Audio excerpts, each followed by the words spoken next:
There we go. Finally got it sorted. But yes, welcome one and all to another episode of the Wiki Weekdays podcast. I'm your host for this week's episode, Lucas Holland, and I'm joined, as always, by the lovely Karl Smallwood. Hello, this is the sound of Karl Smallwood talking. Yes, it is. Thank you, Karl. And Karl, with the Wiki Weekdays podcast, of course, both you and I will bring a wiki of our choosing as a point of discussion. And something that the fans do is they vote for which wiki won this week, which means they just vote for which was the best topic for a discussion based from last week. And Karl, yours last week was Abe from Abe's Odyssey, and mine was the topic of the Big M, McDonald's. And Karl, can you guess which one? I'd like to think Abe would win, because in his own game, Abe does succeed over capitalism, but in our world, capitalism usually wins. So was it McDonald's? Well, you know what? Our fans chose the good side, Karl. They chose to defeat McDonald's.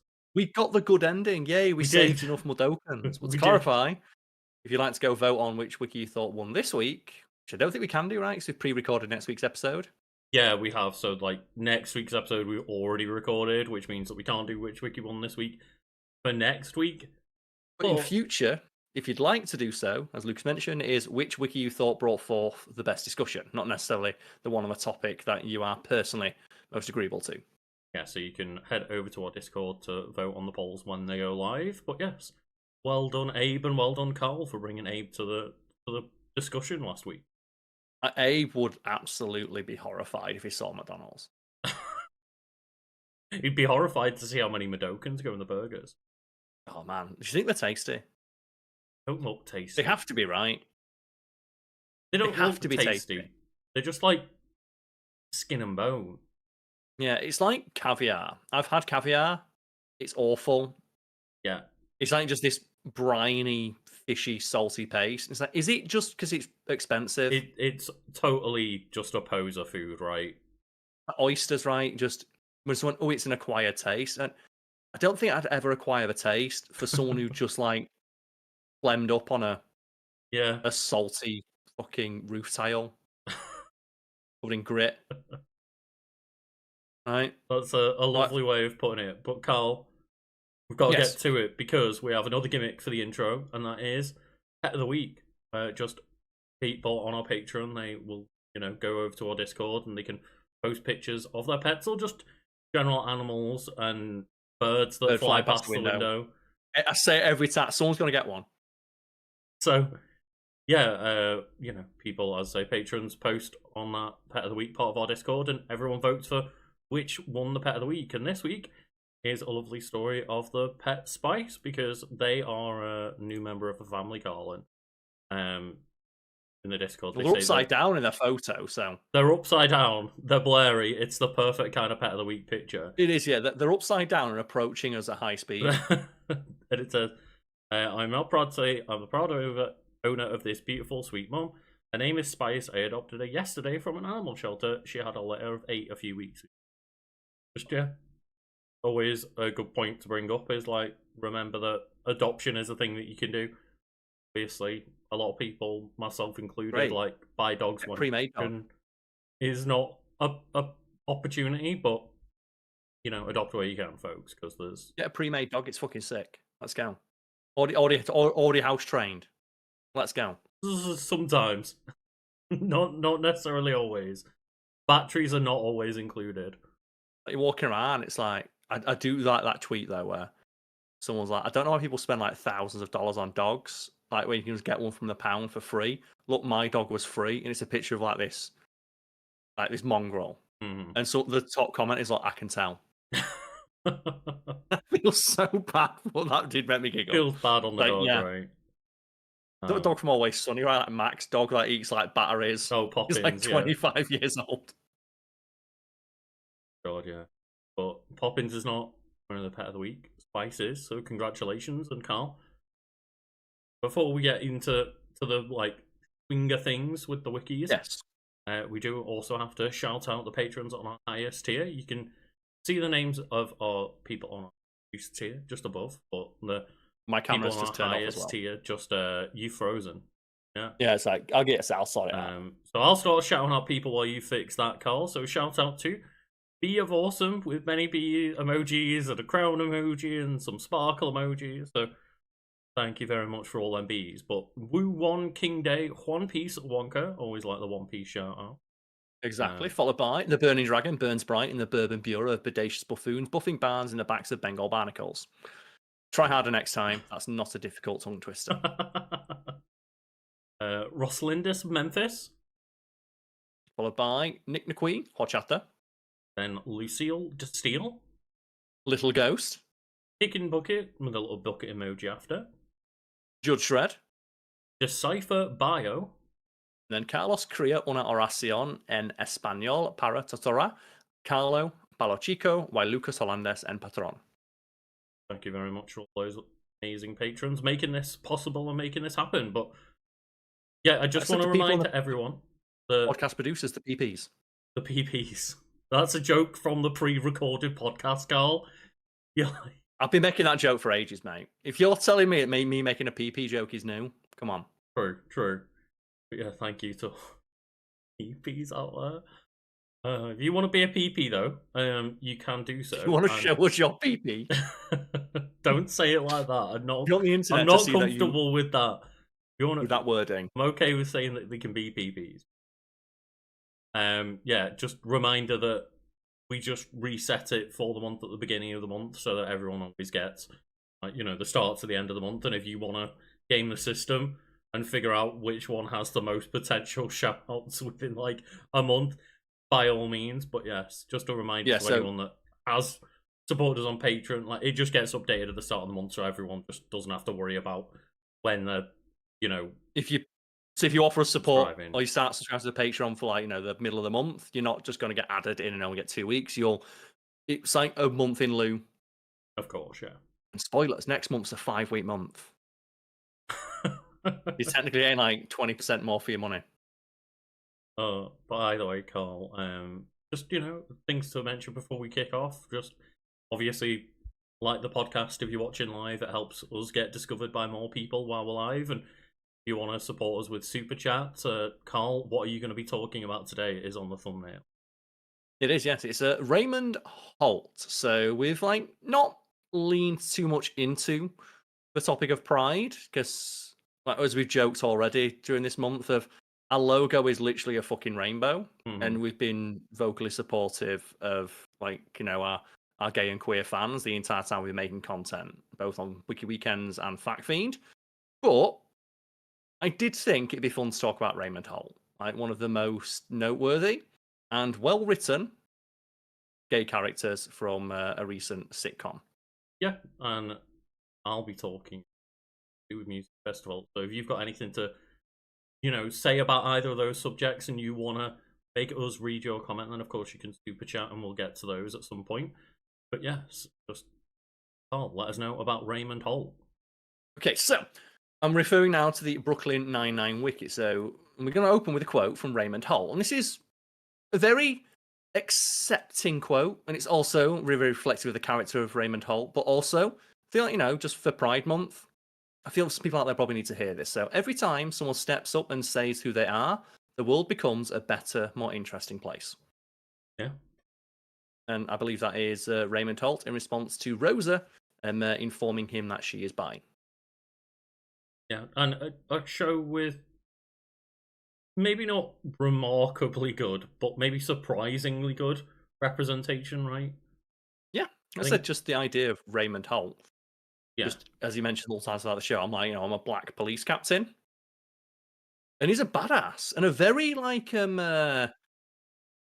well-rounded character and doesn't play on really any stereotypes.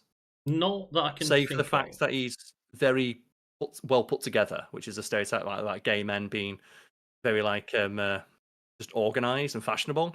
Yes, that is true. But yeah, again, like that, not in like a nasty kind of way. They sometimes that can kind of be twisted a little bit to. It's known as a positive stereotypes. Yeah, it is a term, and it's difficult to get across to people because it's positive, right? How can that possibly be bad? Well, it's still a stereotype, and it can still lead to people making assumptions about someone based on their outward appearance or how they choose to present themselves. Like a common positive stereotype is that like Asian people are good at math. Yeah, and those kind of things as well, not only in that sense, it's also in a reverse sense of like, if you're maybe say gay and not fashionable and well put together, you don't fit that stereotype, it can make you feel kind of ostracized a little bit and feel bad Yeah, about yourself potentially. like I said, in regards to like the positive stereotypes and other ways they manifest is, or I think it's called like positive discrimination. You might think, Right. well, that's an oxymoron, right? Well, an example of positive discrimination is like holding a door open for a woman, but only Okay. specifically for a woman. You might Yeah. say, well, that's a polite right, but that can potentially, not always, but potentially reinforce the idea that women need men to do things for them. And that Yeah. can have like negative socio-political repercussions on a person's sociological. I forget the exact word. It's been ages since I studied this, but Right. it can have negative repercussions and ramifications if that's the thing that keeps getting reinforced, right? Yeah, for sure. And like that's, yeah, I try my best to just hold the door for people when I can and when I'm For not in a rush everybody, and stuff, right? for But everybody. And to anyone out there that makes a negative comment when people do that, of like, I didn't need the door holding open for me or something, it's like, just take it.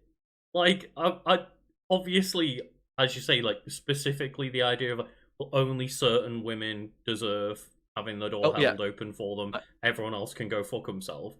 that's why it's like positive discrimination, and it's even though the initial act can be viewed as positive, it does have negative impact sometimes. Like I said, of like Yeah. it, negative, it reinforces the idea that men need to look after women, Yeah. and it might, and it's one of those things as well that always gets like blown out of proportion by like weird right wing knobheads.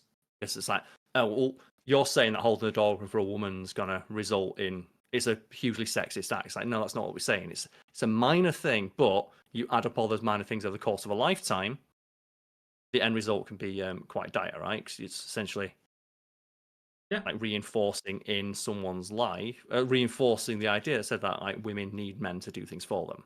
But ultimately, yeah, I think like fuck the idea of like specifically only holding the door open for certain people, but also just It's just the first example that came to no, mind. yeah, There's yeah, yeah. plenty of other ones. It's I was just gonna say like just don't be the person that has a go at someone for just trying to be polite, right? Just don't be that Yeah. person. I think to that like screenshot that goes around of like that viral video someone did of like holding the door open for people, but only a little bit. And like the thumbnail is them holding the door open like a foot or someone's just trying to squeeze through it. But we get back to Raymond Holt now. So Deputy Commissioner Raymond Jacob Holt, and I guess as well, it mentions here, played by the late great Andre Brower. Yeah, yeah. And Very unfortunate passing. I was wondering, why didn't you do a video like this when he passed? We don't do that yet. generally not. We tried to stray away from the idea of somebody passing away being an avenue for clicks. It feels like whether or not you're trying to do it in a way to like, honor their passing and their lifetime and their achievements, it still feels like there's that undertone of we know we can hop on a trend Monetize and this. their trend being their death. It just It's feels something icky. for yeah. I personally don't like the idea of cashing in on someone's death. Yeah, that's what it feels like to us, and we're not necessarily shaming other creators for doing it, or whatever. But just on a personal standpoint, we don't like It's to not do for it. me. Yeah. Yeah, it's not for me. I draw the line at making content after someone died. So we do allow people to make suggestions in our Discord. One that we're almost always going to say no to is if someone passes away. Please don't suggest doing a Wiki Weekend video on that person or a role that they played to specifically mention that a person died. It doesn't feel. I just don't like it's. It's a personal thing, right? And yeah, I understand. I saw like a lot of people I follow kind of post up discussions about like Akira Toriyama and Dragon Ball as a way to like remember their work, right? yeah. And it's like I understand that side of it and feeling like the obligation to do that as well. But yeah, just where we stand on it. So Raymond Holt is a main character in all 8 seasons of the show, and the only character besides Jake Peralta to appear in every single episode. I'm always like Oh, interested when you learn stuff like that. When there's like characters that appear in every episode of a show, like The yeah, Simpsons, where it's like, for example, I think the only character to appear in like every episode is like I think it's Bart, because right. there are some episodes where Homer's not. I think it's Bart and Homer. There are a couple episodes where like Lisa and Marge just don't appear at all. It's weird when you think about it. It's similar to that whole thing about actors with surprisingly short amount of screen time in a certain film, right? Yeah, Anthony Hopkins in Silence of the Lambs, even though he does have a lot of screen time, it's just not. He's not physically on screen. Like a lot of his role is like he's doing voiceover and stuff like that, and he's like Yeah. talking when another character is. You're seeing their response to him talking. Yeah, that one is a bit of a weird statistic, right? Because okay, they might only be on screen for like 17 total minutes, but they're in scenes for, as you say, like double that time because essentially it's camera going back and forth between different people. Also, as well, like if the entire plot revolves around like another one is the Joker from The Dark Knight. It's like, oh, Heath Ledger's only in that movie for like 18, 19 minutes, but the entire plot of the film revolves around his actions. So he's still felt as a presence in the movie, even if he's not physically on screen. Causing problems in the background a lot of the time, right? And it's just putting the whole city of Gotham in crisis mode, and then it's focusing on the other character. Yeah, but we bring it back now to Mr. Raymond Holt. He was the NYPD's first openly gay black police captain and the captain of the 99th precinct for most of the show's run. Yeah, I don't enjoy the parts where his character, obviously they do it to just mix things up. The only real time where I think they got away with not having Holt as the captain was like, I think the relationship between him and Jake being in Florida was alright. That was a fun one, yeah, because you do get some great cutaway lines like Jake eating the burrito in the pool. It's like don't eat the burrito. Uh, Also, can we give a shout out to Andre Brower for when he's playing straight Holt? yeah, I was about to say when he gets to play like straight Holt walking down the street and like power walking and talking about like big breasts and My favorite bit is right. There are guys who talk like that because obviously it's very exaggerated. But when he's talking like, "Yeah, I remember my wife. She was such a strong female woman, huge heaving breasts." There are writers out there who write that, who write like that about women. That's the joke, right? Of like she ran boobily down the stairs. yeah, or the like classic one where it's just the like fantasy novel or whatever, or the period novel where, or out of nowhere, just like a massive description of someone's penis appears, and it's like, oh, it's one of these books. Oh no. I want to know. Like, where is this purple helmeted warrior going? Will it be to my womanly cave? We will find out. But in the penultimate episode of the series, he was appointed the Deputy Commissioner of Police Reform. And I watched like 3 episodes of the last season and went, oh, I know what you're trying to do. This is not the show to tackle this subject. Right, You yeah. should have just made them all quit and join like the fire service or become private investigators or something. Yeah, This is not the avenue I want to see. This is not the show I want to see tackle police reform because none of the characters in it are serious enough for such yeah. a serious topic. And that's the problem. And obviously it goes without saying, I'd hope, but we should say, you know, ACAB. I don't know if we'd get censored by saying it outright. All But cops are bastards. yeah. But And classic joke, right? No one's ever wrote a song called Fuck the Fire Department. no, no, fair. And also, fuck ICE and everything going on right now. Just, especially in America, like, I couldn't agree more with defund the police, but even, like, to an extent over here as well. We just never see the police over here, right? If you're doing it right, yeah, like, I think that's what makes America and the UK so different in our approach to the police. Like, you never fucking see the police over here. They're not an ever present presence on the streets. It's generally, like, the UK is reasonably safe. Like, I don't think I've ever been walking down the street and seen a police officer just doing, like, walking the beat. It's just not a thing. um, I mean, obviously it's a bit different when you're in, like, the city at night, right? Potentially, yeah, but they're normally, like, just, especially serving as bouncers to just, like, get people to trains. Yeah, I only speak to my but own experience, but I've rarely interacted with the police. They're not. You just don't see them all that not often. as not as often as I imagine you do in America, but They're I also as well not as unnerving a like presence because they don't have guns. Well, yeah, exactly right. They I do can't get weirded out just when you shoot see, us like, on armed site. police. Yeah. It does Yeah. make me do, like, a double take when I see, like, an armed police officer in the Yeah. UK. Always throws me off when I go to like an airport or a certain train station and stuff, and you've just got people with like the full machine guns, right? And you're like, oh, well, this is strange. It feels very weird for us. The weird Um, part is when they're drinking a coffee. Like, would you have to drop that coffee if I just, like, if it was just get attacked or grabbed by, like, a terrorist if or you just something? started sprinting in a general Yeah. direction. But yeah, I don't envy the writers for the show having to come up with a compromise in that last season because They should have just made them private investigators. yeah, but you couldn't just leave it as it is. You know what I mean? You couldn't No. pretend like nothing had happened.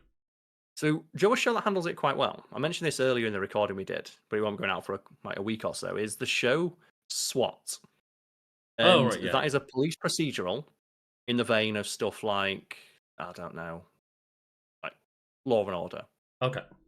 but it's specifically written as a counterpoint to shows like that, where like in Law and Order and stuff, like they'll just kick down someone's door and beat the shit out of a suspect, and like just wildly Yeah, violate everyone's rights, and it's just never portrayed as a bad thing. kind of like in a lot of Brooklyn Nine-Nine, right? Yeah, in SWAT, they have many, many episodes about that. And the fact that as SWAT, they're held to a higher standard. They have higher standards of training. And there Mm. are multiple like arcs through different seasons about police reform. They have a couple episodes about the start of the pandemic. They have an episode about Black Lives Matter. And it's handled quite well because the show has a serious tone. Yeah.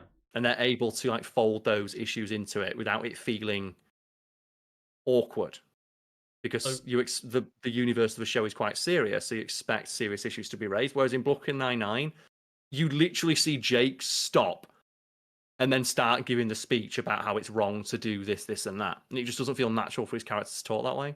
no, it doesn't. Yeah, it's something that I think a lot of shows have had troubles dealing with is not knowing how to write kind of progressive messages in the shows when it's I think not. it's writing police who aren't assholes. We talked about Well, earlier, right, about the example I gave, like pointed out of like remember about Jake, what he does in like an early season, what's yeah, played for and a joke. I was talking about just all sitcoms and stuff in general, like general Yeah, writing, not just about police. But yeah, Jake does have a lot of moments in the first few seasons where him violating human rights is seen as a good thing because he's like the the one who gets the job done no matter how he does it. yeah. I think to the episode where there's the guy who gets out of prison, and Jake's like, "Well, I know he's up to something. Why? Well, I just know he's up to something." So straight away profiling. Yeah. Also, that character is black, so you're profiling a black dude as a criminal because you know that he's a criminal. In any other show, that wasn't a comedy. That's not very good, Jake. Then they arrest him because the guy gives Jake some lip, hmm and Jake makes up a reason to arrest him. So that's like a police officer flaunting his power over an innocent member of the public who's served their time, they paid their debt to society, they're trying to go about their business, they're being harassed by a police officer who distrusts them and accuse them of crime based entirely on what they look like. Prejudiced. When they arrest him, Captain Holt, you think, well, Captain Holt's going to fucking tear him a new one, right? Nope. Captain Holt's like, well, now we've got to find something to pin on him, so it's not a problem. What it is now we've got to find Not to evidence pin on him, but yeah. of their own crime that's a legitimate crime. Yeah, not In like the what I said, like next we've day, yeah. it turns out, yeah, that guy did commit a crime. But here's the thing: innocent until proven guilty.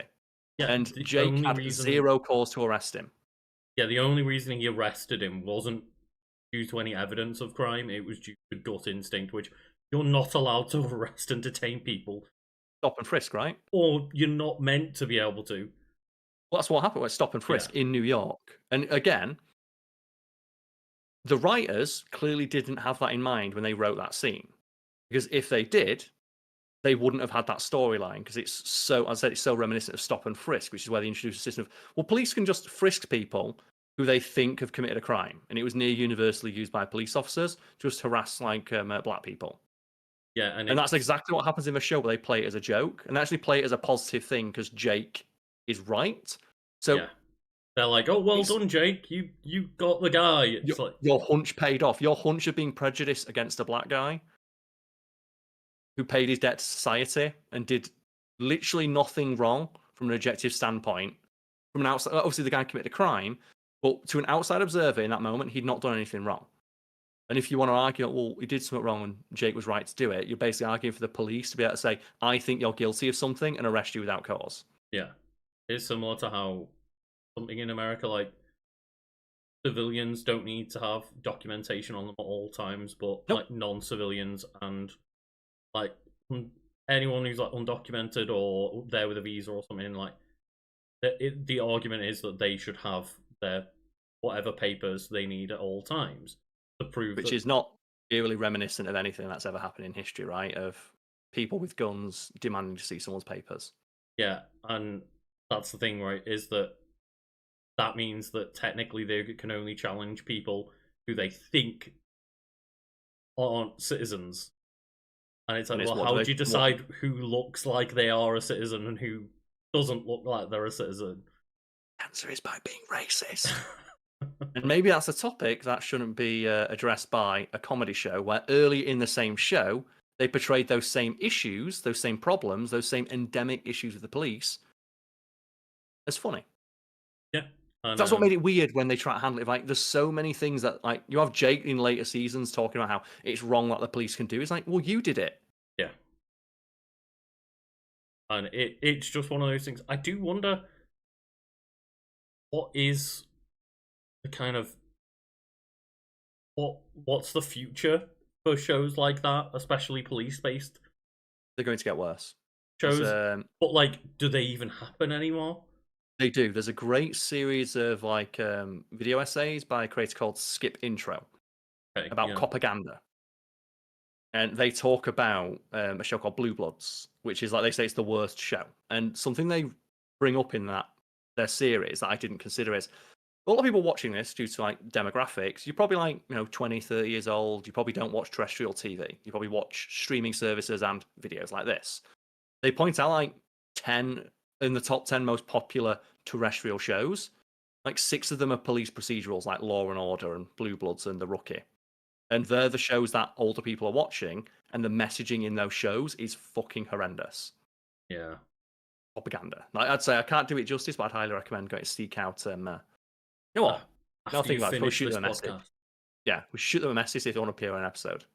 Yeah, definitely. And speaking of which, we are having troubles, getting a guest podcast for this month. It doesn't. I'm away for a week, right? One quarter of our recording time this week is just gone because I'm out of the country. Yeah, so maybe we'll try and double up on guest appearances in the next coming months or whatever. Obviously, it's just relying on people getting back to us, scheduling things. People's schedules as well, right? But yeah, my schedule is I'm only available for like 3/4 of this month. I'm gone for like an entire week and a bit. Yeah, but me and Lucas have discussed it behind the scenes. Like, we don't want to be seen as like taking the money and run, because that we reached the tier on our Patreon for like reaching out to and paying guests for their time. Mm-hmm. We're not going to take that money and add it to with the Wiki Weekends coffers. We're going to take the usual fee we'd pay to a guest and just send that to a charity. Yeah, and we didn't technically clarify which charity yet. For this month it will be a pride charity of some kind, like something to. We discussed like the Trevor Project or something like that, right? Something like that, yeah, for sure. Yeah, and you'll see like the receipt. Do you get I don't know. Is it a receipt from? I normally put like a little, like, grab a screenshot of an email, like thanks for the donation kind of thing. Yeah, that'll be in the Discord as and when it gets sent towards the end of the month. We get back now to Captain Holt, and we have some nicknames for Captain Holt. And you got any favourites? I mean, it's not a nickname. I do love the episode where he accidentally calls him Dad. That is a good one, yeah. Yeah. That's like that dynamic. You don't really need the police backdrop for that. And that's why I was always so baffled they kept the police thing rather than just saying they all quit out of disgust and make them go do anything else. Because the thing about the show wasn't the police aspect, it's the relationships formed by the characters on the show. They could have transplanted them into any other scenario and not have to deal with that. But yeah, the other like one that I like is when Jake's trying to convince them to all have code names. while they're trying to chase down the guy. And I can't remember what his code name was, but I'm sure it says here. there. So his nicknames include Ray by Kevin and Friends, Uncle Ray, Robot Captain, Stone Eagle, Cold Mountain, Dad, Captain Dad, Dad Tane, Daddy Holt, Brother Figure, Captain, Capitan, Mr. Fart, Ice Veins, Wet Blanket. So that's the best one where he's just like giving out the code names. Like I'll be Eagle 1, you'll be like Striking Viper number 3. Captain Holt, you'll be Wet Blanket. But then he's like, no. Don't call me Wet Blanket. Call me Velvet Thunder. That was I knew Thunder was in it. Velvet Thunder. Like, oh. Let's give a shout at Andre Braugher's voice. Oh yes. Like half the character is that voice and his delivery. And there's a couple of roles that he's like said someone mentioned earlier in chat that he was going to be. I didn't know this. So he appears in the Fantastic Four. Yeah, I was getting just like clips from like Fantastic Four, Rise of the Silver Surfer, and I was like, did not remember that Andre Braugher's in this. We'd have to double check this, but according to someone in our chat, he was originally going to be Nick Fury, but they couldn't get the rights from Marvel, so he's just random, like military man. That would make more sense because that dude is in that movie a lot. At least when I was looking at clips, I do more than you'd expect for a random military dude, right? It does seem like he was written with a bigger role. Like you're looking at, is he someone from the comics that I don't know? Yeah, exactly. I was wondering why every time I was looking up a clip, he was there, and I'll have to rewatch those movies, and we'll have to make some video next month to celebrate Fantastic Four coming out, and maybe finally getting a good Fantastic Four film. But a better Fantastic Four movie, a more consistent Fantastic Four movie. The first one's okay, right? The first one's fun. Yeah, they're fun. I really always feel uncomfortable with the amount of times they need to try and get Jessica Alba naked on screen. Yeah. The weirdest one, there's an interview with her where she talks about it almost made her quit acting. There was a scene that called for her to cry. And she's a good actress, so she started crying, and the director's like, can you cry in a way that's more attractive? And it's like, I'm supposed to have an emotional breakdown. Why? I don't need to look attractive when I'm an emotional breakdown. The fuck are you talking about? And eventually, they made her pretend to look sad and CGI'd a tear into her eye. Because she didn't look fuckable enough when she was actually crying. Yeah. And I just think, like, if that was me, I'd fucking quit acting. Yeah. Like, fuck that. I absolutely love the more modern trend of, no, fuck it, ugly cry. Like, I want to see snot dripping out of your nose. Like the Florence Pugh, right? We talked about like the Florence Pugh where she just looks like an emoji of the... That said, we talked about it in a video, I'm not sure when it goes out, but I mentioned like the objectively the hottest a woman has ever looked is Bryce Dallas Howard screaming with a knife and a teddy bear with like a mascara running down her eyes in like that episode of Black Mirror that she's in, where she's just screaming like, "You fucking come near me and I'll shove it up my ass." Objectively the hottest a woman's ever looked. Let women just go fucking ape shit in movies. It's great. I love that scene. I love that episode. I personally didn't think like, man, that's super hot. But you know, it's because the juxtaposition of how like prim and proper and well put together she is. Mm-hmm. It's like, you know, when you date a girl and you first see her in a lingerie, and you see a different side of them, right? So it's just in that moment where she's screaming to the crowd, it's like, oh, that. I didn't realize that one of my things is a redhead screaming at me with a knife, but there we go. Yeah, but yes, going back to Andre Braugher, like their voice is amazing, and there's so much like gravitas to Raymond Holt. That's the thing, and do you know one of his roles that he had that he probably didn't get enough play for? Is in America, he's the guy who does the announcing for the Olympics, or he was. Oh, okay. Yeah. And they specifically brought him in because they're like, well, people are going to be bored watching the fucking like dressage or something. Not if Andre Braugher's doing it. But like, I love the lack of seriousness that they bring into the character, as clearly Andre Braugher's like, let me have more fun with the role. Yeah, and I feel like Andre Braugher, like we talked about this earlier as well, there's that like Naked Gun movie coming out, and it's Liam Neeson. Andre Braugher could have done that role of like the completely serious, kind of delivering silly lines. Because the amount of lines that I don't know how he got through the recording session without laughing. Like, what, the bone moment, right? Just Oh. bone, bone. How did he like say that with a straight face? And apparently, as well, the weirdest part is that apparently, like, he was the most playful one on set, whereas Andy Samberg is very serious. Oh, And he's right, like okay. to the point and very Yeah. direct, and like he's like consummate professional, and just they'd switch roles the moment the camera stopped rolling.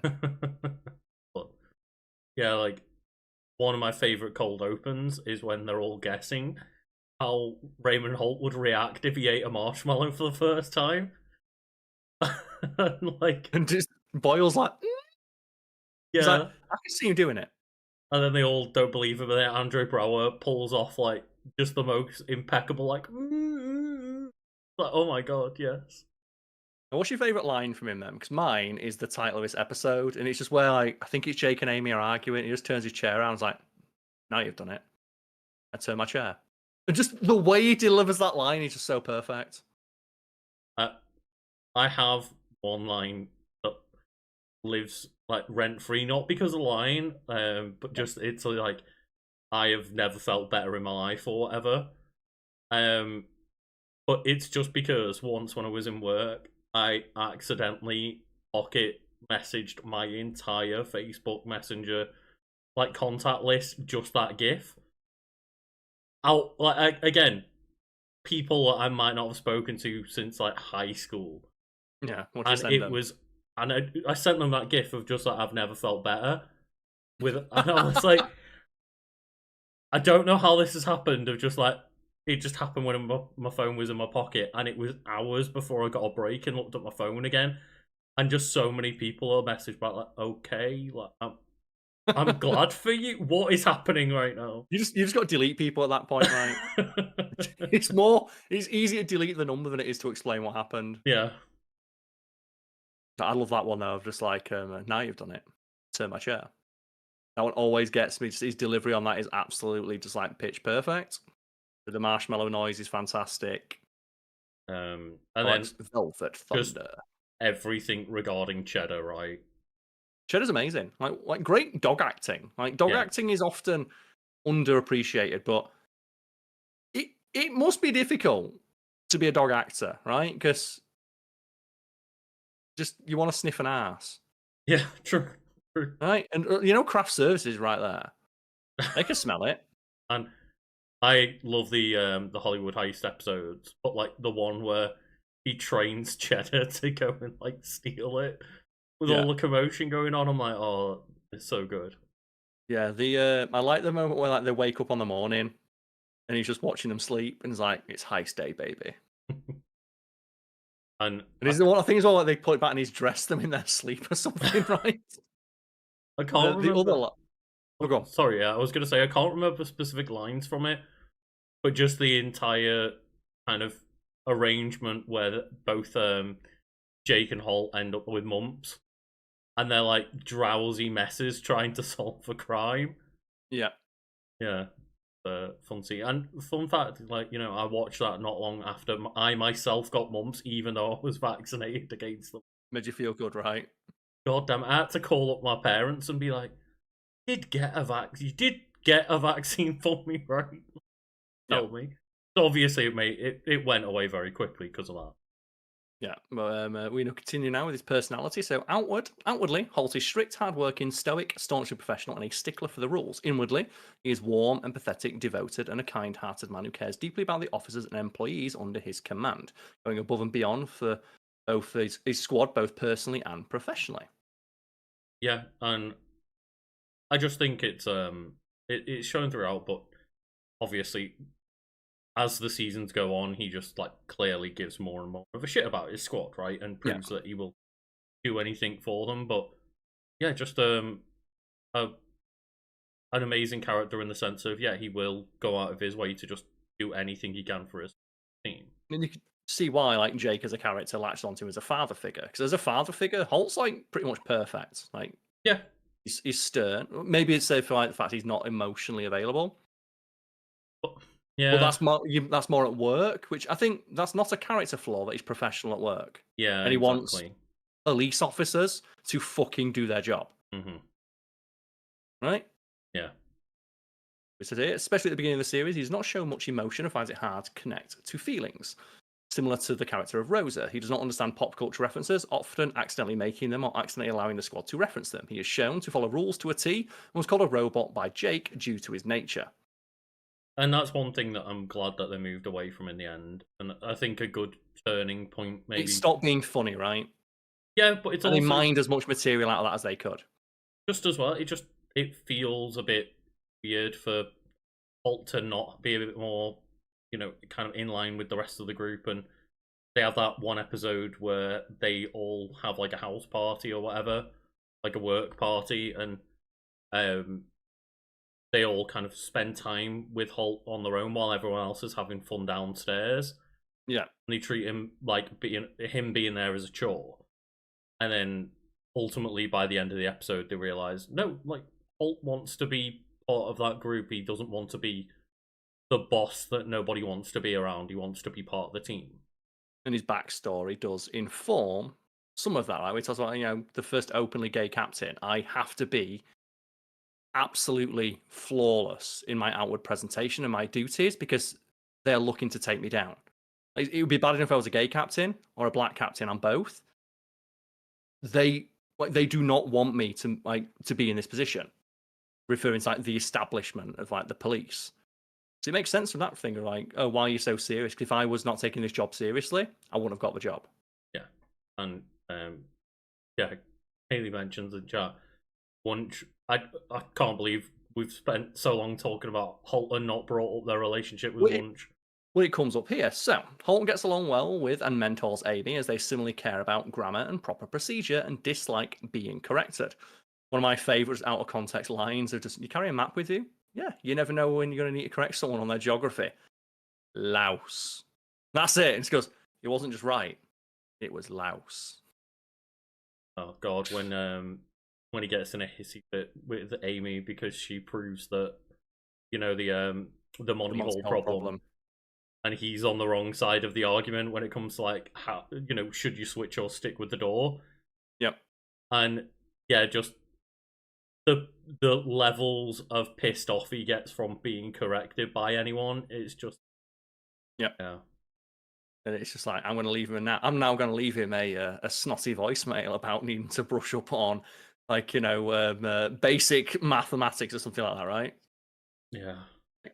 So it is funny how just because it is funny how much you can talk about the Monty Hall problem, explain it all out, make people watch a half an hour video explaining it, and they'll. It's an episode.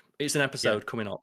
Do you want to briefly explain the Monty Hall problem then, because we can get some live reactions to it now, because it's been used in the past as a way of just testing, does someone have the ability to approach a problem from an analytical standpoint? So yeah, so the Monty Hall problem is based off a game show, which I guess was hosted by Monty Hall.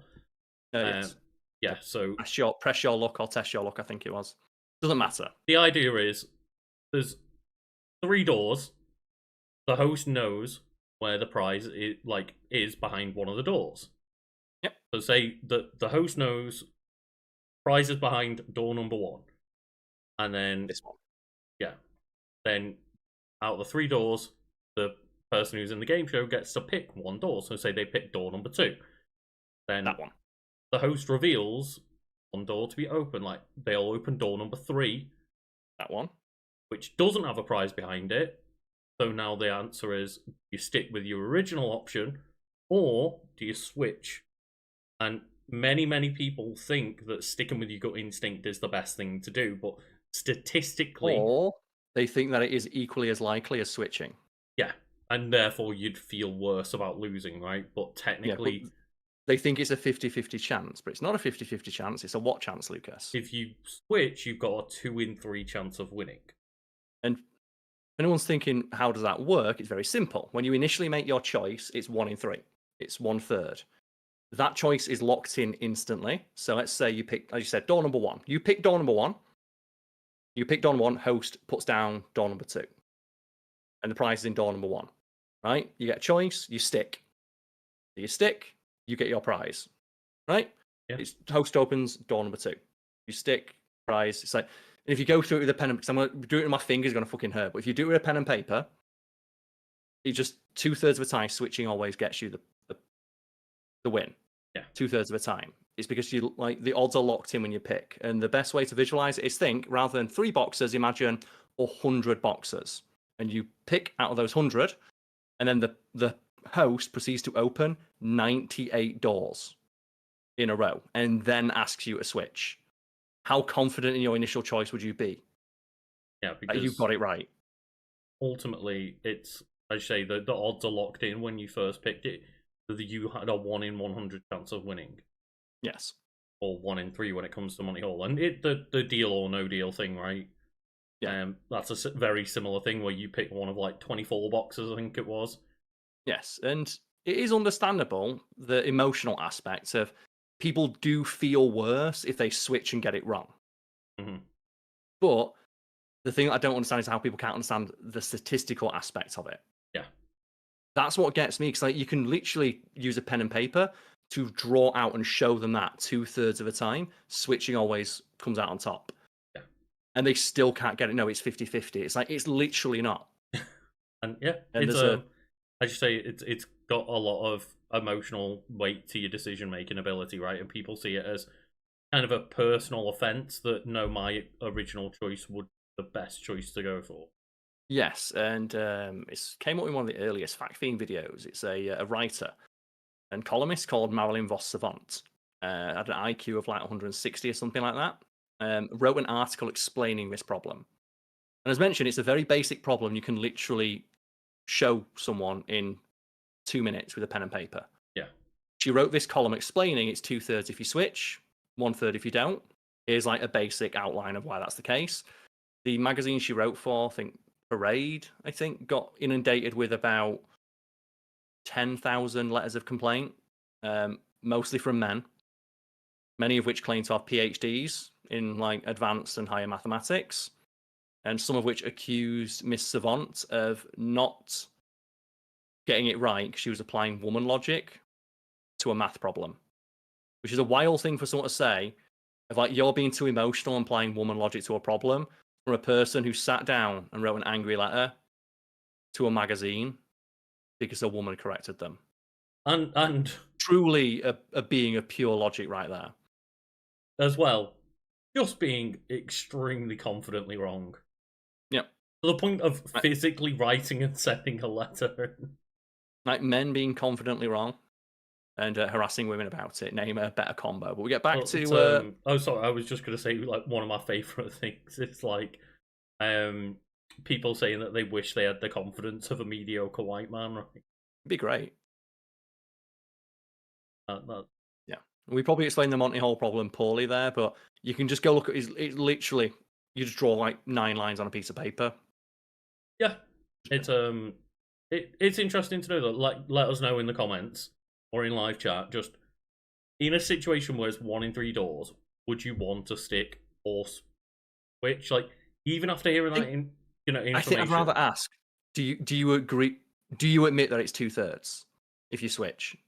Well, that's what I'm more curious about. And then if you'd like to say, would you still switch knowing that? Yeah, because I'm more interested in the emotional aspect, because as you say, if you switch and you get it wrong, it feels worse.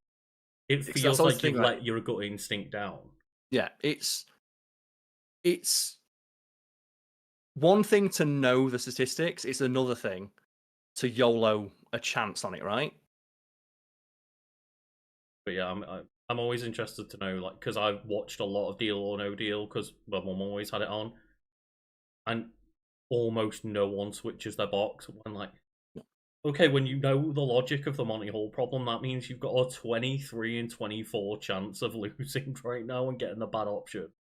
I remember there's an article written by a professional blackjack player, and they talk about this, where you have, like, if you want to win at blackjack and you understand the game, you just have to be able to approach it from a position of pure logic, because the amount of people who understand how blackjack works and understand exactly what they're supposed to do in the moment, they know, like, okay, when I get this number in front of me, and there's been this many hands, and I'm this number in, I do this. Even when they know that, they can have it memorized. Just when the money's in front of them, it gets really, really difficult to hit or stick. And it also based on and inform your decision based on logic when money's involved. And also based on like superstitions and how, because people will feeling lucky or on a win streak or on a losing streak, and people will make decisions informed by that when actually the best thing to do is just follow them. Yeah, as mentioned here, we're not taught statistics. Really, I was taught basic statistics, and I did as my like further mathematics in college. I did statistical mathematics. Yeah, So I probably like studied it more. But like the Monty Hall problem's like really basic. I just explained it poorly because it's a lot easier when you have a piece of paper to use as an example. Yeah, I definitely did have some statistics. I think we had like a term where we did like statistics and coursework on statistics as part of our GCSEs, which is still where maths is mandatory, right? So yeah. Is this why so many Americans don't understand like inflation or marginal tax rates? You think? I mean, because they're just not taught basic statistics again, in school. Weird to not do things like statistics when like you talk about like thought about things like sale tax, because you have to figure out the tax by yourself, right? Yeah. But maybe that's not statistics. Maybe that's something else technically. It's folded into it. Yeah. It's like percentages are basic maths. Statistics would be more like, again, even marginal tax rate is basic maths. But I'm just more thinking like getting a deeper understanding of how like percentages work and stuff, and like odds and things. Well, anyway, always weirds me out that. Get back to old Raymond Holt. Yeah, someone who would understand it is him. Apart from, and I found that to be very out of character. Because you think like Raymond Holt, who's portrayed as a character who approaches most situations from a position of pure logic, you think he'd get it. But I know his husband is portrayed as being like really, really smart. He's like a college university professor. Yeah. Still, that being the reason they're arguing seems odd. It's odd, but then at the same time, it does show that he's like not a robot and is capable of getting caught in kind of like petty arguments with his partner when he's outside of work, right? And they do, as Rosa mentions later, it's like it's not about that argument. It doesn't need a bone. And I don't like how much they kind of had bad relationship towards the end, and I never really like it when it's like just taking this nice wholesome relationship and being like, fuck it, we need to break him up, add some drama in. Yeah. But well. As well, like the relationship for the most part plays like they seem like a very good match. And it's Mark Evan Jackson, I believe, plays his husband. And I just think he's very good as like Kevin Costner. And as well as Kevin Costner sounds like Kevin Costner. It's a fun one. He's like named after a movie star, but they don't know what movie stars are. And it's true. It's a really sweet episode where you find out that the reason that he doesn't want to hear about work is about rape. He's worried about and the reason he doesn't like any of his police friends is because you remind me of the place where my husband goes where it's very dangerous. Like the episode where Holt, right, he gets stabbed. It's another aspect of his character like he's a badass. It's like, well, he would be, right? He's been in the police for like 30 fucking years. Yeah. And he's probably done, as a stickler for the rules and being properly trained, he's probably done like every like optional training course that he could possibly have taken. Of course, he's going to be good at like self-defense and weapons handling. I mean, he literally caught like that disco serial killer, right? Yep. But yeah. Gotta be a pretty badass person. While often calm and collected, he's shown to get very angry when someone hurts him, his friends, his husband, or his dog. And that's where you get like, you messed with the wrong fluffy boy.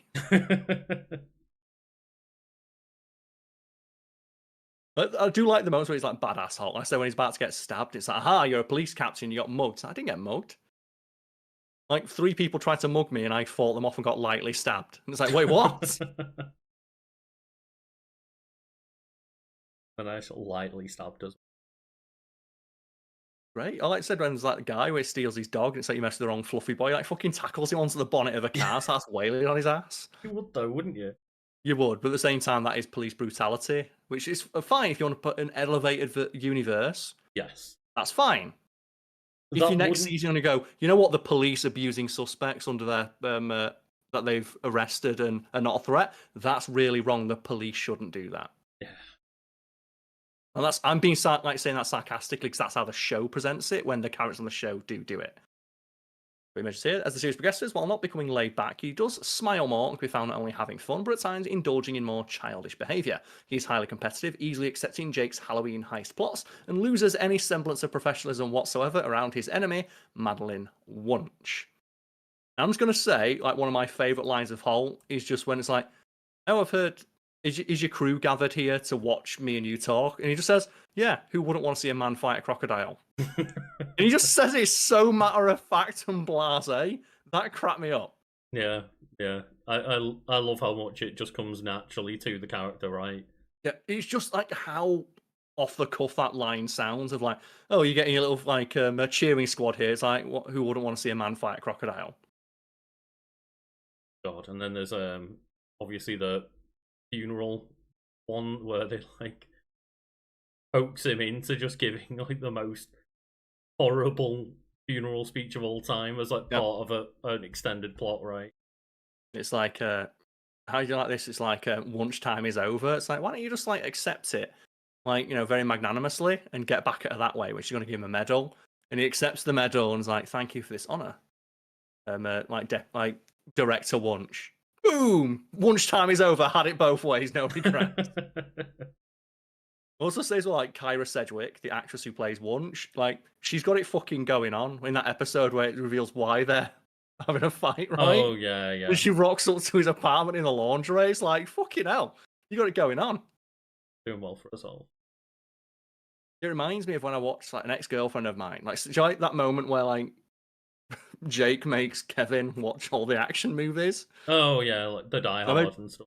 I made my ex watch a bunch of action movies. We ended up watching True Lies. That's about Arnold Schwarzenegger as a spy, and Jamie Lee Curtis is his wife.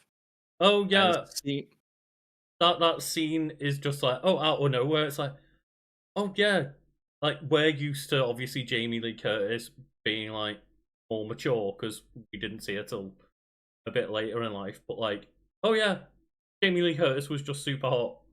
Well, I just remember like the other scene where she does a striptease. Yeah. And I remember my girlfriend at the time, she just went, as soon as she took a shot, she went, damn, Jamie Lee Curtis. Yeah. She just couldn't hold, she was so surprised. And probably even Arnold Schwarzenegger was like, damn. Yeah. Didn't know she had it going on.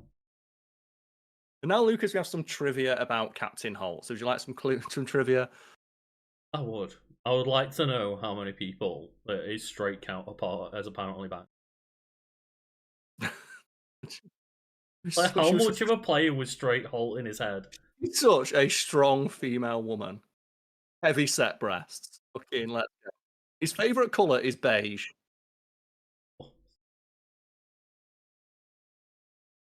He has a tattoo on his lower back of Kevin's head on Cheddar's body. I don't remember that aspect. Turner and Hooch is his favourite detective movie. He hates the use of the word bone in a sexual context. He is a skilled dancer. His sidearm is a revolver as opposed to the standard pistol used by his colleagues, likely as a result of him being much older and on the force for a longer period of time. On his first day as an officer, one of the older officers unironically asked him if he was there to turn himself in. Oh. Holt previously had a gambling addiction. I do like those moments where like, go Razzmatazz, go Razzmatazz. I'm ruined.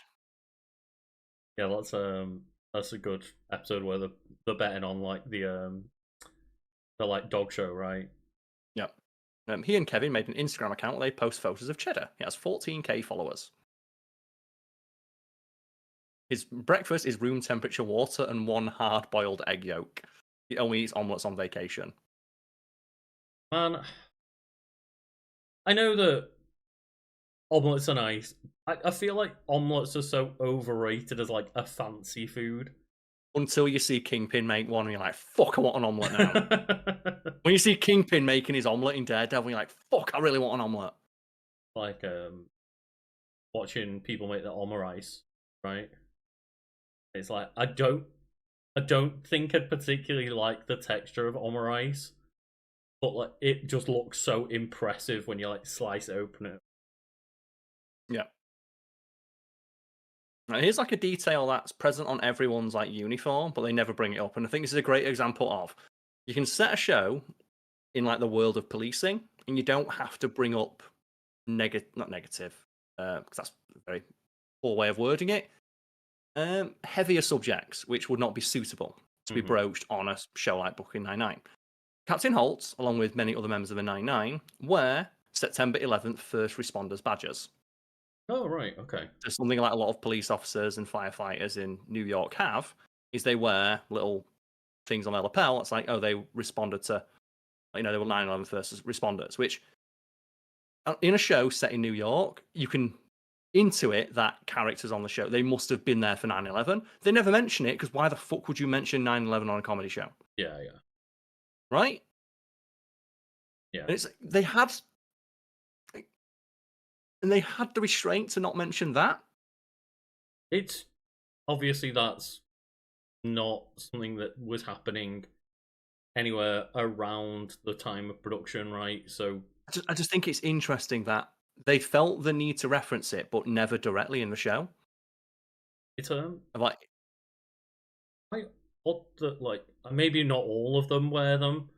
I'm just thinking some of them would have been pretty damn young when 9/11. Too young, yeah. Yeah. But a couple of the older officers wear one, like Holt, and I believe Boyle has one. But even like the show started like 2009, I think. Yeah. Right? Maybe something like that. And bear in mind, like, actually a lot of the cast are probably a little bit older than you think. Like, I think Andy Samberg's like in his like late 40s or early 50s. The pilot was released in 2013, so 12 years. Oh, okay, yeah. That they've been on the force for like, a decade at that point. It's conceivable. Yeah, for most of them, and obviously you've got some characters like Hitchcock and Scully, right, where they're clearly been there for like 30 odd years or whatever. I will say, I would have loved like a Hitchcock and Scully, like in the 80s spin-off.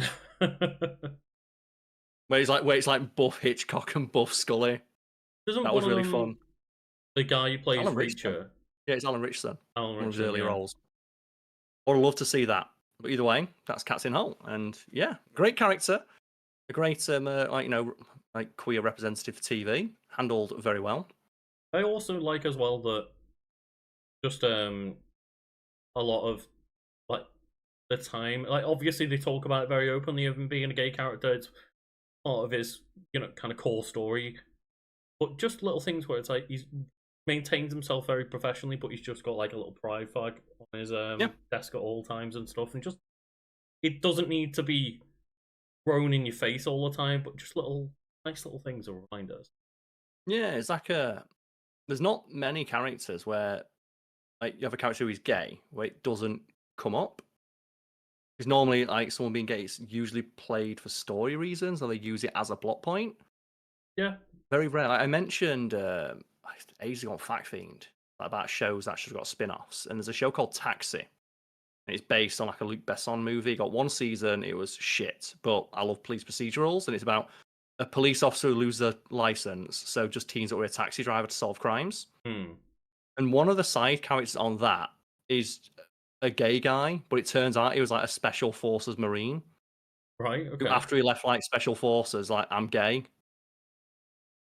And the final episode of that show, because it got cancelled, is that character being stabbed and just left dying on the floor. And it's like that character should have got a spin-off, and also the fact they die in the last episode fucking sucks, because I want to see just the gay Punisher. Because they've like an episode where it's like, oh, what are you going to do about it? He goes, well, I was in the army. Because oh, doing what's like special forces. And like they look over to their friend and it's like, yeah. And just before we take a break, Karl. Yes. I do wonder. So you have like this catalogue of police procedurals that you've watched over the years. It will never end, Lucas. And I'm curious. Yes. Do you ever stray into like the world of the police like documentary stuff, like the fucking like Ross Kemp doing a documentary on police work and shit? No. I have watched a couple of like the prison ones. Yeah. Specifically, there's one presented by Raphael something or other, where he was a guy who was falsely convicted of a crime. And he has like a very interesting perspective. So I watched, I think it's like World's Toughest Prisons, but then they brought another host in after a while.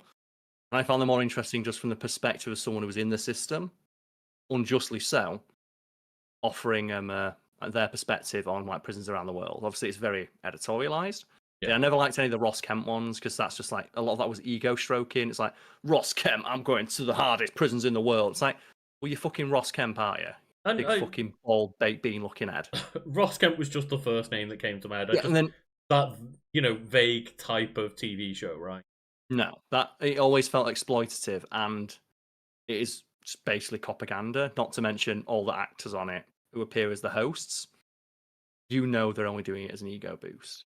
And Louis Theroux documentaries, though. Oh yeah, he did one on the police. He did a prison one once.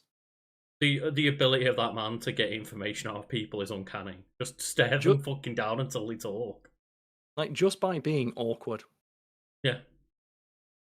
And he's an interesting documentarian.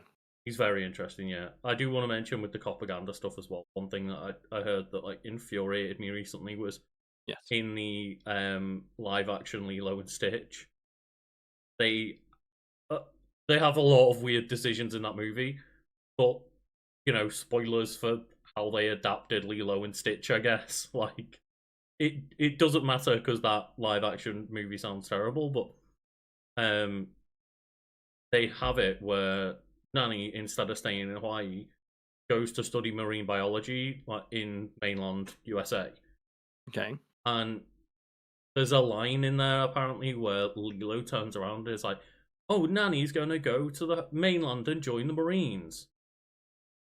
And it's like, no, Lilo, I'm joining them. I'm going to study marine biology. But that means that was a paid-for advertisement by the Marines because that's like a trademark name. And it's like they literally got paid to put in the line of like, hey, we mentioned the Marines. Doesn't going to the mainland and joining the Marines sound great? It's like, go watch The Shield. So The Shield is interesting because that was initially called Rampart. And it was based on like a real fucking thing in Los Angeles. And the LA police, like, here's the thing: if you want to use like the logo for the police, which is trademarked, you have to ask permission. And for like, I think right up until like the last couple of weeks before the show aired, the LA police, like, fuck yeah, we'll let you use our logo. We'll let you set this in LA because they just thought, oh, it's a cop show, right? Because most cop shows lick the balls of the police because they're afraid to say, hey, the police fucking suck. And they found out, what's the show about? Oh, it's about corrupt police officers killing people and abusing their authority. And you can't use our logo for that. Yeah. But it's based on a real thing that you did. I did do it. That became The Shield. If anyone curious, like The Shield's a great show. I did every now and then watch like things like Cops, right? Cops is what? It's so bad. Yeah, but it's interesting to watch like actual policing happen, right, and how shit they got.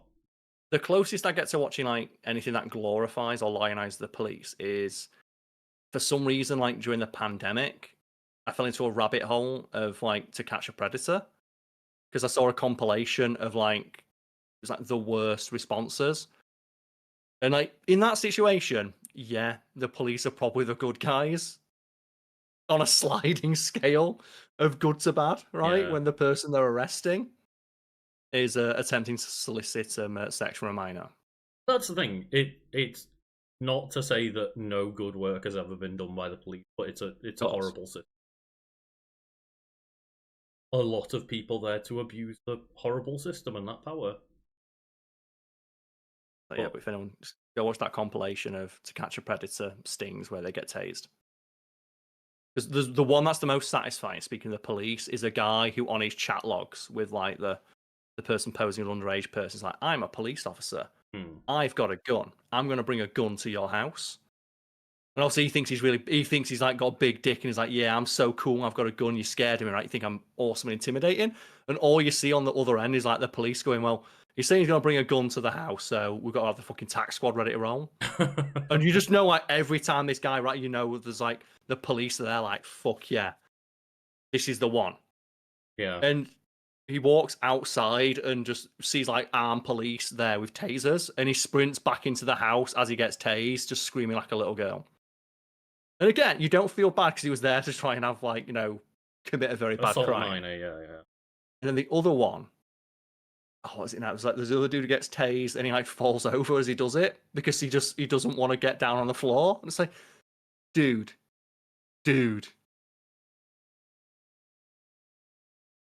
Hopefully no. Oh, there's one more though. There's one more. Okay. Where one of the police, and it's one of those you can just in your head. You've got to do like set the scene in your head. Where when the guy walks outside with Chris Hansen's like, "You're free to go," he gets tackled by a police officer wearing a ghillie suit, and you just know that that police officer's like, "I fucking can't wait to wear my ghillie suit." It's like he's going into a house. I'm wearing the ghillie suit. It just look and you see the guy when he walks out, so he doesn't know it's a sting. He gets fucking just taken out by a bush. See, and what do you think went through that guy's head?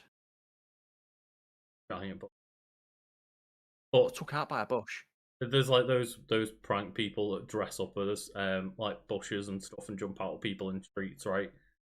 It should have been that. They should have pretended to like be a house plant and just stood in like a plant pot. They're never going to top just the big cone from the Jackass like movie, right? Where Wee Man gets under the cone. No one will ever top the hiding in plain sight of just the cone. Yeah, I don't watch many of like things that actually star the actual police. Yes, yeah. I've been known to watch a like not true crime documentary because I hate the newer ones, but I have watched a couple of like the really old ones when like they were less exploitative for research purposes. Hate like the Netflix true crime documentaries that, especially the ones that actually just end on "we don't know yet." And they set up all of like the potential of like the what if and what happened and have they been convicted or anything? Has anyone found out who actually committed the crime? No one knows. No. The best one of those is it's the David Fincher Zodiac movie. And one of the funniest comments I've ever read. So I was getting a clip of I don't know the actor, but they have an actor who plays like one of the strongest suspects they had for Zodiac, but they never managed to like pin anything on him. And like you'll find the scene just typing like Zodiac interrogation scene. And just a comment that put me on my ass while I was grabbing that clip is like, I don't think this guy is the Zodiac. I think this actor playing him is. That's how that's how convincing the actor is at portraying someone who's obviously guilty. And apparently behind the scenes, the way David Fincher got him to seem so guilty, he just said, act as if you're completely innocent. And the more innocent the guy tried to act, the guiltier he seemed. Which is like, no, that guy, the actor in the scene, he's Zodiac. I've not seen that, but I'll tell you what. It's a tough watch. Like, I wouldn't recommend watching Zodiac if you're looking to have a good night's sleep. No, exactly. Either way, can I take a break? Yeah, people can go have a lovely, very quick nap while we just like run the toilet and grab a drink and that. But yeah, we'll be back in a few minutes. We get to put like a ginormous spice on screen. Yeah, Big Spice. Is that big like spice. The secret sixth Spice Girl, Big Spice? Big Spice. Can you imagine if it turned out there's actually a secret one called Big Spice? But yeah, in a few. You muted, mate. Every time. Thought I pressed it, but yes, we are back. Thank you all for being patient with us. Karl, I don't know if there's any housekeeping that you want to get onto before we get into my wiki. The only bit of housekeeping I need to do is, because as mentioned, I'm away for the majority of next week, so we've recorded in advance. But I would like if you could post that thumbnail on screen, Lucas, just to wet people's whistle and give them a taste of an upcoming fact theme video that I'm particularly proud of. Okay, so you give us like a bit of info as I find this image.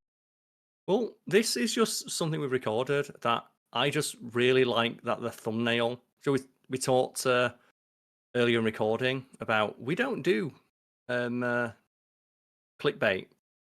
for fact theme videos. Everything that you see promised in a title and a thumbnail is always delivered upon. And I think that this has been taken to its logical extreme with this thumbnail. anyone who understands the context, and you're like, wait, what? It's like, yes. I just like to promote that because why not? It made me giggle when I made it. Get that one. I just found it very amusing. So I'm just Besides gonna fill the screen holiday. with it for a moment. But yes, this is Carl's newest thumbnail for a video that's not out yet, right? It'll be out Friday. And Lucas, you can confirm as the person who was off camera, that is exactly what happened. That is, yes. So it says that time a guy got away with crashing multiple balloons into someone's house. Yep. So if that title interests you, I can confirm that it is legitimately, like, not clickbait. That is what we discuss it in the video, and also just give myself a shout out for getting a very good guess. Yes, I gave Lucas 10 guesses to guess what I thought would be a very difficult thing to guess, and he got it in 3. Yeah. But besides that, I said I'm on holiday next week, so there's not much I can promote because I won't be in the country. So Carl's promoting himself getting a fucking break. Good on you. How about yourself? I don't think I've got any housekeeping in particular this week. Just I guess a reminder to make sure that if you're liking the content, to give it a like and tell a friend about it, give it a share on social media, what have you. Just any help is appreciated. It is indeed, yes. So, what's the topic you brought forward? Well, you mentioned a festival. Yes. So, I recently saw some scuttlebutt. Let's is that the right term? For what? For like a bit of like I don't even know what like the term technically means. But anyway, there was some shenanigans going on when it came around to the discussion of Download Festival. Yeah. Oh God, what's happening now? Because I could not give less of a fuck about music festivals. I went to Slam Dunk once and went, fuck this. Yeah. Too many people. It's too sweaty. Cost 12 quid for a pint. Yeah, and the idea of being like locked there for 3 days, it's not for me. I understand, but I'd rather just go to a gig of my choosing. Yep. I'd rather go to a gig. Yeah. I don't care if I've got to travel and get a hotel. It's a much preferable experience for me. Yeah. And I do want to put the term scuttlebutt, by the way. Okay, because I want to know what's happened to downloads. This is not something I ever interact with. I have lots of friends who go to festivals, exactly. so I hear about it from them. And every time I ask them, like, "Do you have fun?" No, shit. It's too busy with too many people. That's like, why do you go every year? You say this every time. I think it's such a cool idea of like you get to go, you get to have fun for 3 days, you get to listen to so many different artists. Like the concept is good, but it's so expensive. It reminds me of like when I was a student and going to nightclubs. And it's like, yeah, going to nightclubs were a lot of fun. And now I got one when I'm older, I'm like, fuck this. It was fun because I was 20 years old. I had loads of energy. I lived off energy drinks and baked beans. And I had absolutely you don't still zero. Live off baked beans, Karl. I had zero obligations. You do need to step your bean game up, though, Karl. That bad. Because I saw a British streamer like clip out a moment for TikTok where they were like stacking up baked beans and they have a wall of baked beans. I don't buy many baked beans anymore because I've tried to be healthier. So even though beans are all right on their own, I normally have them with like beans on toast or yeah. accompaniments like chips or fish cakes, and as a result, not bought them much. I would be impressed though to come around to your house and see an entire wall of baked beans. I also don't like that thing of leaning into a single aspect of your personality online. No, I know you don't. You don't like having a gimmick, right? It's because, do you like when like a dad says I like hot sauce? They make that mistake, and all they get for like birthday presents is hot sauce or something like that. Or like, I think the problem with that though is also with the kind of the people and the type of people that end up in that scenario are just normally non-communicative about what their interests are. Mm-hmm. Because it's kind of their problem, but at the same time, it's I just don't want to give people the option to have this one thing in mind so they don't have to think about it. So I've set up a PO box, and Karl has mentioned. No, I'm joking. Because that is what it would be if you leaned into the bit, right? There's also that aspect of it as well of like we generally, on the whole, have never really accepted like fan gifts or. Well, I think we had a PO box for like 6 months and it never fucking worked anyway, which just confirmed my bias about it. Yeah, and that's the thing is we just don't like the idea of people spending potentially a lot of money on a gift for us when like yeah, it just makes us feel a bit weird. But it's one of those for me.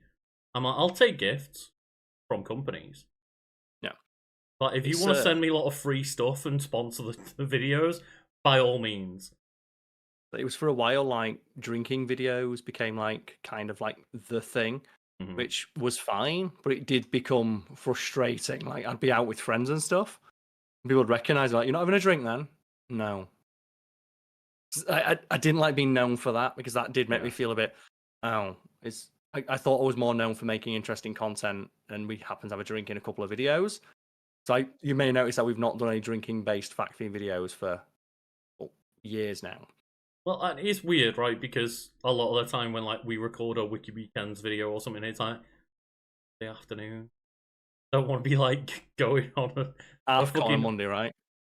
Yeah, getting half cut like on my own in a room, just on like a Discord call with you. Like, yeah, let's get drunk for content. Like, yeah, but you know, it's a bit weird. But anyway, yeah. What's this about download? Well, I just want to confirm. Scuttlebutt is just it says rumor or gossip. Okay. So the sentence they use it in a sentence here is the scuttlebutt has it that he was a spy. So it's just like a little birdie told me that sort of thing. Yeah, and I want to keep it light. I got really annoyed and wanted to discuss it because like obviously every time, every year, every announcement of a fucking like lineup for a festival, people have shit to say. And this year is just the year where it felt extremely gatekeepy more so than in the past. Who's at download this year? So it's 2025. Has it happened yet? It's happened, and I just saw clips of it recently. And okay, the two that I saw mainly being discussed, there was 3 that I saw people have like problems with, but the biggest 2 were Vengaboys. Right, so let me have a look. Vengaboys, they're not on the main stage. No, so they were in a tent, right? That's no problem with that. Yeah, and then also McFly being there. The Vengaboys are fucking awesome. Yeah. And here's the thing, anyone complaining about like download is probably going to be largely populated by like 30 to 40-year-olds with a lot of disposable income. Yes. Most of the people 30 to 40 years old, like, you know, are going to have like some shitty 90s cheese, which includes Vengaboys. Exactly. And yeah, I saw less but some discussion about the fact that one of the lead artists on the main stage, one of the headliners, was Sleep Token. And obviously we talked about them number 1 album right now. But they literally are a band that recently released an album that hit number 1 in both America and the UK. Like, you might not agree that they're like the right kind of music to download, but they are a band with heavy elements to them. Also, download hasn't been heavy for like 20 fucking years because people actually go to it now. Like, if you want to go to a heavy band, go to Bloodstock. That's the thing is, like, download will go through some of the like biggest names that have been there. Yeah, so it's still awesome. Like very like rock and heavy adjacent, right? Well, like let's just go through like the headliners for like the headliners for Friday, Saturday, and Sunday are Green Day, Sleep Token, and Korn. Yeah, Green Day absolutely fucking just like iconic in their status, cemented as one of the most important bands of the last 25 years. Sleep Token, biggest band like that plays guitars in the world right now. Yes. Korn, not my cup of tea. Very important to the new metal scene. That's the thing. I'm not a person who likes Korn, but I appreciate why Korn would be there, right? And then like the other bands supporting them are Weezer, Jimmy Eat World, Rise Against, CKY, Poppy, Hatebreed, Shinedown, Bullet for My Valentine, Meshuggah, Ginger, Bleed From Within. Like some fucking good bands, some good ass bands. And it's so annoying to see. Like, obviously, we talked about, again, we did a podcast not long ago about Sleep Token because they're so popular. And it's like, hey, it's not necessarily not necessarily for me, McFly. but just I appreciate what they're doing and they're being different and they're becoming popular for it. And I can totally appreciate that. And it pisses me off to no end when people are, how dare a band that's like gaining recognition in the mainstream be at Download Festival. And Do you know all I think of? I think of where it was, I think it might have been Download or some other similar festival, where Dolly Parton was playing on the same stage as Metallica. Right, yeah. And everyone was like, what the fuck are they doing with this lineup? And someone cornered Metallica and was like, do you think about sharing the stage with Dolly Parton? Like, we're excited. We can't wait to see her. Like, what? It's like, we all worship at the altar of Dolly. Like, Dolly She's one of the Parton's... most beloved consummate performers I've ever seen. Yeah. Like, this is the band talking, like, we can't wait to see her. Who doesn't want to see Dolly Parton? Exactly. Like, literally one of the few people on the planet Earth that can claim to be a more popular music act than Metallica. Yeah. And, like, regardless of what you think of the talent of Metallica, obviously they're a massive band, right? But, like, yeah, Dolly Parton is a fucking industry icon. Institution. Yeah. Right? It'd be like if Cher wanted to go on... If Cher wanted to go to Download, Cher's going to Download. Right? If ABBA came back, ABBA could, like, sell out and be the headline of any festival on Earth. And like, there's just some bands that are so iconic or so important. Yeah. It doesn't matter what the genre is. No. And you just got to appreciate them for what they've done for music. To appreciate, like, kind of, if people don't know, Download Festival started in, like, 2003. The biggest Download Festival is the one which originated, is held in Donington Park Motorsport Circuit in Leicestershire. And then since then, like, from 2016 onwards, it's, like, gone to new locations, including, like, Paris, Sydney, Melbourne, and I don't know how to pronounce this, Baden-Württemberg in Germany. But yeah, main Download Festival is still the one held in Leicester in England. And yeah, some of the big bands over the years that have been there are Iron Maiden, Black Sabbath, Slipknot, Metallica, Linkin Park, Korn, Soundgarden, Motorhead, Aerosmith, AC/DC, Def Leppard, Five Finger Death Punch, Kiss, Judas Priest, Rammstein, Status Quo, Motley Crue, My Chemical Romance, ZZ Top, Whitesnake, Faith No More, Guns N' Roses, and Fall Out Boy. And that's according to the wiki page. So if there's certain bands that deserve to be in that list as well, they just didn't get put in there. There's a lot more bands that have been there over the years. You can just... There is, like, a trend. They're, like, you know, they tend to be, like, close to, like, rock, pop. Like, they're not so much pop as they are, like, rock, punk, and metal. There's some, like, pop punk and some pop rock in there, but for the most part, like, a heavier sound. But I, like yourself, Lucas, cannot stand gatekeepers. Music gatekeepers are the most boring fucking people. Yeah. Like, if someone out there is like, I listen to a lot of rock and heavy metal, every now and again, I'll put some Carl Rae Jepsen on. I'll put some Journey on. Yeah. I'll listen to me some Venga Boys. And anyone, like, have you ever actually spoken to a music purist like that and just ever not just tried to avoid rolling your eyes so hard they fell out the back of your head? Right. Like, I'm a massive fan of baby metal, and it really pisses me off the amount of people that are, like, you know, proper metal fans that will be like, oh, but that's just baby metal, like, they're not proper metal. And okay, but regardless of what you think of that band, that is a band that was a transitionary band for me to get into metal. And, like, I have now started listening to a lot more metal since I got into baby metal, and they were, like, that kind of in for me. They were, you know, fun and poppy enough in those parts of the songs to grab my attention and then kind of get used to and start liking the heavy elements more. Also, as well, they put on a good show. They put on a sick show. They're one of the best artists I've ever seen live. Here's the thing: it's that I just don't understand, like, the gatekeepingness, because when you talk to like metal fans, it's like, oh, so what do you like about metal? So it's such an open and welcoming community, which for the most part it is. Yeah, it is, and then that just seems so antithetical to that idea. Because like they always say, the best nights I've ever been on have been to, like, metal clubs and rock clubs or concerts for bands like that. Like no trouble ever happens in any of those places. But then there are people who they like it and evidently got into it for that, and then gatekeep the music. You're not listening to the right music. Yeah, it's so weird, and it's the same with like a lot of metal. Well, like not a lot, but there are some metal gatekeepers that like will hate on new metal because that's not like proper metal and things like that. It is shit though. I like new metal to an extent. Have you seen that great Gerard Way quote though, where there's a tweet from him like, you know what, I'm going to give new metal another chance. Half an hour later, never mind. It's not great, right?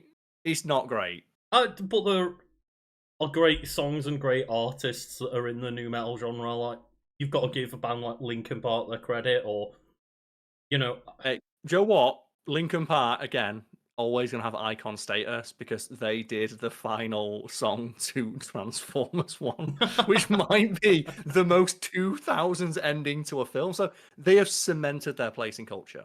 Yeah, and I was just googling because I don't necessarily agree with this kind of genre determination, but I've heard a lot of people say like System of a Down were new metal, and I'm like, I don't really agree with that, but either way, if you're going to classify them as new metal, sure, they're great. Now, what would you classify System of a Down as? I don't even fucking know. Like they're their own band, just they I are don't Surge. think there's any other. Yeah, there's no other band that I've ever listened to that sounds like System of a Down. No, Their sound, their lyricism, Serge Tankian's voice, it's all just so distinctly them. yeah, and the ability to hop between being like so stupid and goofy with their lyrics and then putting in like really poignant and political shit in the mix. It's not one or the other. Yeah, I'll never forget like one of my exes who really liked she was really into System of a Down. Mm-hmm. And she put her playlist on the first time we were intimate, and the first song that played was Violent Pornography. And I'm just like, I just looked and went, really? And she went, I don't mind. Fair enough. And that's why you get into heavy metal, folks. You meet a girl like that. Oh god. Yeah, fair. But yeah, one thing that I thought was incredibly cool and fun is that like McFly being there. I like McFly.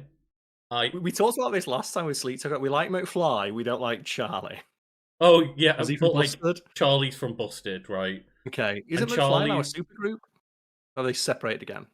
So McBusted happened at one point. Okay. So what happened? Did like the Patar earring stop working or something? No, I think just like then because of McBusted, Busted wanted to try and come back as Busted. But it's like a constant cycle of like they'll have fun and do McBusted tours. Like Charlie will decide like, oh fuck it, I want to make a new metal band again, or I want to get Firestar, is it? Fightstar back up, and it's like just the constant roundabout of Charlie being like, I don't think that I'm right for Busted. I want to go play metal. And fair play to him. Whatever. Fair play to him for that being his like his line in the sand. Yeah. But it just seems way more fun to just be touring as like Busted or McBusted, having the time of your life. Yep. And yeah, like I was originally like a fan of McFly because my two sisters are obsessed with them and played them all the time. That's the thing. Like, we are a combination of our own experiences. Like, the reason I have such an eclectic music taste, my dad liked Black Sabbath, Rod Stewart. My mum liked Clubland, Roxette, and Savage Garden. Right? My older brother listened to Blink-182, Green Day. Yeah. When we were growing up, the popular music was stuff like Busted, McFly, the Spice Girls. Mm-hmm. And yeah, like definitely McFly or like pop rock, if you want to call them that. And a lot of people would argue they're not even rock. That's a lot of the discussion. They've got guitar and drums. It's rock. Yeah, and they've dabbled over the years with getting a bit heavier and stuff, and clearly they like to make some rock music. And when I say heavier, I mean heavier by McFly standards. They've not done like metal and shit. Yeah. But one of the first clips I saw coming out of Download this year was them transitioning from like the opening of Master of Puppets into 5 Colors in Her Hair, and it's like they're clearly having fun with it and clearly care for the genre, even if they're not the ones playing that type of music. Not to mention, as mentioned, a lot of people going to this festival, going to be in their late 30s. Everyone has that guilty pleasure. Yeah. Right? And yeah, I'd get it if it was like McFly are the fucking headliners for Saturday night on the main stage or some shit. They're not. They're just on another stage, randomly playing. Again, for those 30-year-olds who are like, you know what? I don't want to go into a fucking circle pit Yeah. And at 10 o'clock at apparently, night. they made sure that they finished early enough. Like, they apparently, like, ended a little bit early to make sure people had time to get to Green Day on the main stage. And obviously, Presumably they they're the wanted to watch Green headline. Day as well. Right? What was that? Presumably they wanted to watch Green Day as well. Yeah, that's what I mean, is like, a lot of the people who want to watch Green Day, especially like newer Green Day albums, like not the early stuff, are probably people who grew up also listening to McFly, right? Or Venga Yeah. Boys. And they went through that transitionary period, right, where they discovered, like, ooh, what's this CD? Or they listened to something on the radio while they were scrolling and went, ooh, they found Kerrang! And found, ooh, what's this? Yeah, and It's up to me. On in chat saying that they're 24, it's like, yeah, there's going to be a mix of ages regardless of when like people go to festivals and stuff. Like, obviously it'll skew slightly younger. We're speaking to our own experiences of, in specific regards to why Venga Boys would be there, because presumably there's going to, as the concerts get older. I remember it. I forget, it was like Glastonbury or something like that. Well, like, oh, Eminem's headlining Glastonbury instead of like, I don't know, like Coldplay. Yeah, it's like, yeah, because Eminem, they always put the bands in for people who from 20 years ago. We're now like the 35-year-olds who are going to Glastonbury. People in their 50s don't go to festivals as much. So now they need to bring in artists that we remember from when we were like 15, 16 years old. Yeah, and okay, it says here that Download was conceived as a follow-up to the Monsters of Rock Festival, which had been held at Donington Park from like 1980 to 1996. And again, that's fine. It's fine to be mostly geared towards one genre or a couple of genres, right? Like, it has to have an identity as a festival to work, because you've got to attract like enough of the same people, because you need to have cohesion, right? Yeah. Unless it's something like, was it Coachella, which is just like, Coachella's so massive. But still, like Coachella's got a vibe. Yeah. Coachella's still got a very poppy mainstream vibe, right? Metallica's been at Coachella. There's been exceptions, but that's the kind of day that you would kind of expect a lot of your like the bands that would show up throughout the day at Coachella, you'd expect to be mainly geared more towards that vibe. The pop crowd, yeah. But like, they're kind so like massive that just anyone who wants to go and stuff like that. Yeah, like there's exceptions as always, but yeah. So yeah, I don't mind it, but again, just gotta be giving other bands a chance, and I don't see the problem with putting them either earlier on in the day or putting them on like side stages and tents and stuff. All I can think as well is, I bet if you went to their show, everyone's dancing and it's jam fucking packed. Which means that, how do the people who have those like weird gatekeepy opinions not go to these things and see everyone fucking loving it? Yeah, they just in their head think they just don't understand. People were putting like absolute vibes on for just McFly and Venga Boys. Like, every video I've seen is people just being like, look how fucking excited everyone is in this crowd for these people to be here. Yeah, in that vein, is there like a band or like a group or an artist from like the 90s or like the 2000s where you would absolutely pop off if they like just did a secret like show when you're about to go watch back? I mean, McBusted was a massive one for me. This is a deep pull, but if Niz Lopi came out and sung the JCB song, do you remember the JCB I remember song? the JCB song, but when you started saying that, I don't even remember that name, but like, I didn't know who you were saying then. It either be like, because that's just such a specific one-hit wonder. Yeah. The other one I think would be either Hello Goodbye, because they were like, for me, there was a very, very specific time of my like teenage years, what I got super into, like power pop. Okay. Which is like, and synth pop, which is like Hello Goodbye, like I don't know any songs that they did, like Here in Your Arms and stuff like that. I got really, really into that for right, like okay. 6 months. I was super into power pop. I think I pop off for like Hello Goodbye.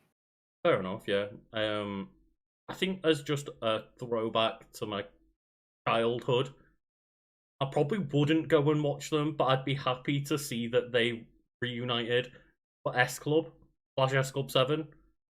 S Club 7 story's too depressing. That's the thing. I just don't think I'd want to actually go see that. But I think in the back of my head, I'm like, if an ideal S Club 7 came back and it was all perfect, like that would be a fun moment, but I wouldn't want it to happen. But yeah, like S Club 7, to put into context, the first album I ever bought with my own money. And many Americans like, okay, what would be the comparison? Think like early Jonas Brothers, like that kind of vibe of like the kids bop, essentially. Technically, we're not allowed to say you've got to make a comparison. You've got to technically say that the Jonas Brothers are busted. Yeah, because I mean more like one their biggest hit was Year 3000, which is a busted song. I mean more like a band or group that is specifically geared towards like 12-year-olds. Maybe, but I would argue maybe that was S Club Junior. You remember that? Yeah. Where like they literally got random kids and labeled it as like, is the kids version of S Club 7? Is this any association? We think we can make a lot of money if we just call them S Club Junior. Yeah. He's one step removed from kids bop. Bear in mind as well, S Club 7 might have to do like maybe it's not it depends the nicest how many story. It depends how many members of S Club 7 have either overdosed or died. Yeah, and like my guess is a few. It's one of those of like, they were so big. They might be well known in America as well because they had TV shows, Karl. They're not well known in America. If Robbie Williams isn't known in America, S Club 7 certainly aren't. And I did see some pushback to people saying that Robbie Williams or Spice Girls weren't popular in America. They may have been popular in certain parts of America or something, but I definitely have heard a lot of Americans say that they didn't know who Robbie Williams was until like that new film came out, right? The monkey film. The monkey film. So it's definitely not a universal experience over there. We're aware of that, but yeah, maybe we not given enough credit to how big like the fucking Spice Girls were over there, because they were an international phenomenon, a global phenomenon. At least I thought so. But yeah, so maybe Americans, let us know if you are aware of S Club 7 and whether it's through their music or a TV show that they had. I'm pretty sure the TV show was in America. I have no idea. But Joe, I've just thought of, I know which artists, if they said, okay, Joe and Dave Grohl brought out like Rick Astley. You're not allowed to say, okay, I thought you were going down the route of like bringing out like a fucking hologram of Nirvana out there or something. No, right? If you're watching a band, right? I don't know, name a band. Blink 182. You're watching Blink 182. And they just say, look, we're in the UK. There's a singer we know is popular with a lot of white people here. They had 2 #1 hits. Welcome Bob the Builder. So when you said the JCB Bob song, the Builder came out and sung "Can We Fix It." When you mentioned the JCB song, that was where my brain first went. Is the Bob That's the Builder where mine went of like songs? Yeah, about Bob the Builder. What? Yeah, 2 #1 hits in like back to back. I think they were close to Christmas time as well. Yeah, 2 back-to-back #1 Christmas hits in "Can We Fix It" and "Big Fish, Little Fish" cardboard box. And I love the fact that as well. You tell me you wouldn't lose your shit if Bob the Builder came out. It would be hilarious. But it's just very funny as well. It's credited to Bob the Builder, the fictional child, protagonist. Can you imagine, Lucas? You imagine you're 4 or 5 beers deep, me and you are at a club. So we've got a special guest appearance, and Bob the Builder rocks up. It's like when I went to a nightclub, and they said the special guest that week was Bodger and Badger, which is like a shitty 90s British TV show about a man who had like a puppet, and the puppet eats mashed potato. But the guy didn't bring the puppet; he left it in the hotel, so it was Bodger, not Badger. You can't do just Bodger. Exactly. Another one I went to, and they brought Sooty and Sweep, and the guy left Sweep in his hotel room, so it was just Sooty. Just Sooty, God. Like, you'd think you've got one job. All you've got to do is remember Badger. And they're little, like, hand puppets, if you're not aware. He'd done a lot of drugs. I'd imagine. Oh, dear, oh, dear. I still love how much of a laugh that the Chuckle Brothers are touring nightclubs. I met him. I met Paul Chuckle. Yeah, seeing, like, people in nightclubs lose their shit because the Chuckle Brothers are there, and they just... Exactly. They had a lot of fun and a lot of drugs. They rocked it out, but yeah. It's just... Oh, can you imagine just if he came out and went, here's an old school hit you might know. Can we fix it? And then the entire crowd in unison screams, no, we can't. I do really like the idea of, like, fictional bands. And in terms of, like, I really enjoy kind of, like, the vibes of, like, the Hatsune Miku, and I listen to quite a few, like, the songs by KDA, like the League of Legends fictional The one band. you want is Pentakill. That's the metal band. Right, okay. Pentakill, like, KDA are awesome, mm-hmm. but Pentakill is like the one where they did the metal version, and it's like fake League of Legends like characters singing in a metal band. Right, and there's Pentakill's really good. Obviously, a big one's Gorillaz as well, right? How much does Gorillaz owe to Bob the Builder? Bob the Builder owe to Gorillaz is the real question, but Bob the Builder's got up in before Gorillaz, right? No, I don't think so. Anyway, is Gorillaz one of those bands that's been around for ages? I think they were like the turn of the millennium. I think around Bob the Builder was 90s, man. Either way, I don't think Bob the Builder was 90s.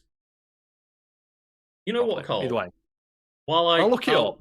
I'll do a bit of research about Bob the Builder, but yeah, there's also like a Netflix movie coming out. 1999. Fuck you. Fuck. Hey. So when I did knew Gorillaz it was become close to the turn of the century.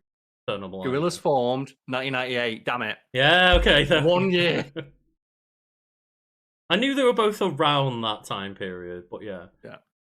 Yeah. There's a new film coming out on Netflix, and it's just, again, a fictional, like K-pop group, I think, who then are like in battle against demons, and just all of their fights are like music videos and shit, basically.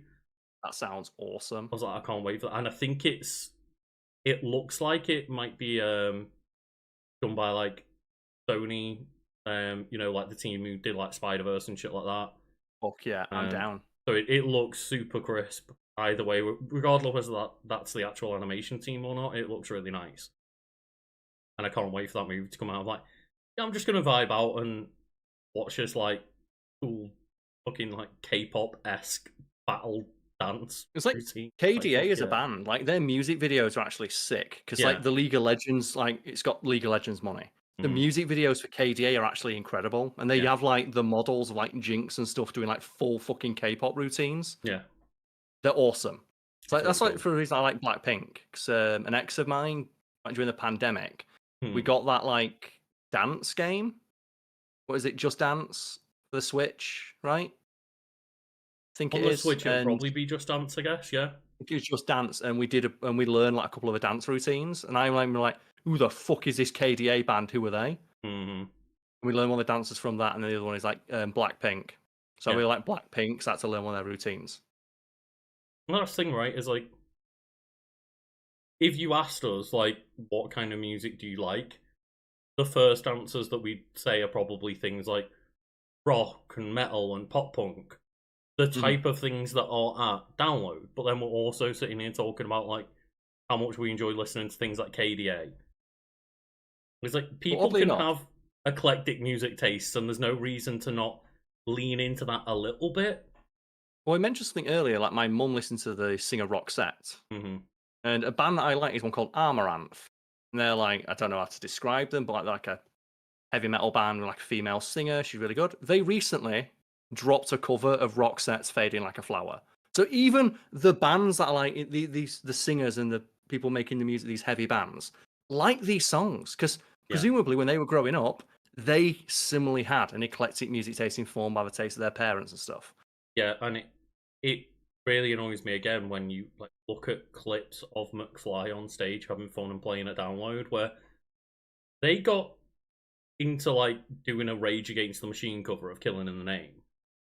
And just seeing Danny on stage being able to scream like motherfucker and looking like he's finally getting a chance to play that song on stage somewhere.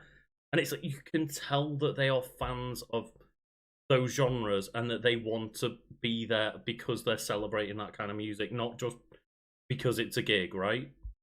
Yeah, it's like we talked about it during the Sleep Token episode where just oh god, Bring Me the Horizon just did a cover of Wonderwall. Right, okay. Because they wanted to. Because like when they announced the Oasis you'll ever hear, right? Yeah, when the Oasis tour got announced, like the members of the band just got talking of like, oh, everyone does a cover of Wonderwall. Should we do one? Yeah. Just great. And like I just really don't get it. Of like again, people get upset about things like Bring Me the Horizon doing like, oh, they did a fucking song where they were with baby metal, but that's not proper metal and stuff. Like, again, just stop being weird, gatekeeper. It's like you just think more people liking music. It's just a lot of it comes down to I don't want stop having fun, right? Yes, exactly. And I just think, what is the problem if I go see McFly at Download in a tent where like everyone's having fun, including the band, and they're doing some like cool things to incorporate the fact that rock fans are there, like playing Rage Against the Machine. Yeah, okay. In that vein, then, do you have like a favorite unexpected cover of like a band covering a song that maybe wasn't expected, but they did a good job? Because one that popped up on my like suggested recently, because I was listening to some like some country music while I was at the gym, is the Nickelback cover of "The Devil Went Down to Georgia," which is actually super legit. Oh god. It's super legit. Like the guitar solo in it is actually really good. Yeah. I think the obvious one to mention before everyone in chat gets to it is like the cover of Hurt by Johnny Cash, right? It's so good that Tears for Fears said it's yours now. 9 Inch Nails, I think, right? Oh, 9 Inch Nails, yeah, sorry, it's Mad World. Yeah. Mad World's the one where they gave it to Gary Jules, yeah. Yeah, and just again, told him that it's your song now. Another great one, but yes, just the fact that it's like obviously those are two of the go-to answers, but I think Karl, you looked like you froze there for a second. No, I'm just listening to you. Yeah, no, I will give you a shout out as well for your recommendation of listening to that like Emotaku. Oh yeah, Emotaku, Jared Lounge. Yeah, so that's like some like weeby covers of pop punk, right? Yes, and Jared Lounge is a very interesting artist because they are ostensibly a joke artist where they have a number of fake bands that are pastiches of bands within that genre. Like they have one called like Sunrise Skater Kids, which is like a generic pop punk band, but they're really legit sounding pop punk songs to the point where they're actually good on their own. Like they have like another one that's like a post-hardcore band that has like the breakdowns and the random synth in it called like Swag Chode. And like another one that's like a soft rock, wuss rock Canada band called like Canadian Softball and stuff. And as you mentioned, they did a full pop punk album in Japanese called Emotaku. And the covers are like super legit. They are, yeah. And I think there's only like 5 in there, right? But they're all really good. Yeah. Like I think there's like Dear Maria, Count Me In, and like I'm Not Okay. And just whacking them out in Japanese and having a laugh with it, and it's just fun. It's based on a joke that like pop punk sung in Japanese sounds like an anime intro. So what if we made an album of that? Yeah, because that is one of the truest things of all time. You just put Dear Maria Count Me In over any anime intro, and it just works. Well, speaking of Dear Maria, All Time Low released a cover of their own music. Wait, what? Where they released a new album re-recording some of their old songs in their new style. Like their slightly heavier, less polished style. Which I found interesting of like they're now like a more mature artists covering their early pop punk stuff. Yeah. And I found that to be pretty decent when I give that a listen. So I'm just scrolling through like my Spotify at the moment, it's like see if I can spot any that just stick out. Yeah, I'm just having a quick look here for like band Patent Pending did a cover, cover like album, and I'll just try and find like the actual album here. But oh dear. Yeah, like Patent Pending, like they're like the video gamey band, right? They're like math rock and stuff, right? So they're pop punk, but they also do have a lot of kind of they had like a song like Hey Mario, right? And just they have a lot of fun with it again. But they did a bunch of covers on an album, and as like an album, but they did like Livin' La Vida Loca, Shout Out to My Ex, Never Gonna Give You Up, Wasted, Spice Up Your Life. Yeah, then there's a couple of artists who are just like near exclusively cover artists, or do a lot of covers. Like someone in chat mentioned Hailstorm, there's First to 11. Some of their covers are pretty decent. And the band Hanabi also did a cover of Believer by Imagine Dragons, and it's like, oh cool, an Imagine Dragons song that's now fun to listen to. Not to mention like they've got to mention like the Pop Goes Punk CDs, which have various artists on them, but they got a bunch of like pop punk and punk artists in to cover pop songs from the time, and I think he got up to like 7 or 8, and most every song on those albums are really fun, just because it's artists being asked to cover a song from a genre they're not normally associated with in their own style. Yeah, like as mentioned, Patent Pending, like all of those covers are like pop punk covers, and it's like hearing like a pop punk version of Spice Up Your Life is fucking awesome. Yes. And I didn't know that apparently someone got saying that Nirvana did The Man Who Sold the World by David Bowie. That sounds sick as fuck. But yeah. One more artist that I want to shout out here. I find which band it was. It's just it's one of those things, right? Of like have fun with things, and music can exactly yes, a fun thing, and it's so frustrating, and I felt like I just needed to talk about it, of like watching the reaction to those announcements be like, this fucking sucks, get out of my gig. People without whimsy in their song. Yeah. Right? It's that, right? They don't have like whimsy in their song. Mm-hmm. Yeah, I can't get around it, and I can't be that person. I can't fathom getting to that point. Yeah. Right? It's like I could never imagine being the kind of guy who like sees a girl wearing a t-shirt with a band that I like on it, and rather than being like, oh cool, a hot girl wearing a t-shirt from a band I like, and instead walking over and grilling them on it, and then walking away feeling all smug and satisfied that I know more than them. Like, well, I'd rather get to know them, if I'm honest. Yeah, and like it's hard to show off, but like right now I'm wearing a shirt with Jinx on it from League of Legends. As somebody who has never played League of Legends, and I love being the type of person where if anyone ever confronts me about this shirt, of like, "Will you play League?" I'm like, absolutely not, but it's a cool fucking shirt. What's that? Just the Jinx shirt that I'm wearing. Like, yeah. No, I mean, yes, we say like, me saying what's like, League, yeah, is like, what's that? I love that energy of like, okay. You know what? I'm sure the people who make money from that don't care, right? Yeah. It's like something that could be funny is all those like pictures of monks wearing Nirvana t-shirts, looking like just unintentionally super metal. Yeah. Or just people like what Stranger Things came out and everyone got into Metallica, and you had a bunch of old like metalheads being like, oh, well, they don't really listen to Metallica, and the band themselves like, hey, we got 1 million streams in a day. If they only like one song and they think they're a fan of our band, they're a fan of our band. Yeah. If they like Master of Puppets, they like Metallica. I think it was Master. Yeah. Yes. And if this is what gets them dipping their toes into the world, we're fine with that. Crazy to think that, you know, Master of Puppets man himself will be our next Johnny Storm. Like, fuck yeah. Who's that? I think his name's Joseph Quinn, right? Like Is he Johnny Storm? the actor who played the guy in Stranger Things is Johnny Storm. Yes, it is. I didn't recognize him without the fucking mullet. Yeah, yeah. The mullet really threw me off. Yeah, and you know, that was one of them. Like, they were one of the most fun characters in that season, right? One of the most memorable. Yeah, they had one of the coolest fucking moments. Like, it's hard to argue that potentially is the most metal thing that's ever been in a TV show, or at least like a popular TV show. Even the character themselves says it was made for this, as they stand on the fucking roof, right? They rock the fuck out to like essentially corral demons, like a tornado of demon bats, basically. It's like, that shit's metal as fuck. Can you think of a more metal moment from a TV show or film? I struggle to think of one. I would struggle off the top of my head to think one, yeah. Playing the solo to Master of Puppets on a hell guitar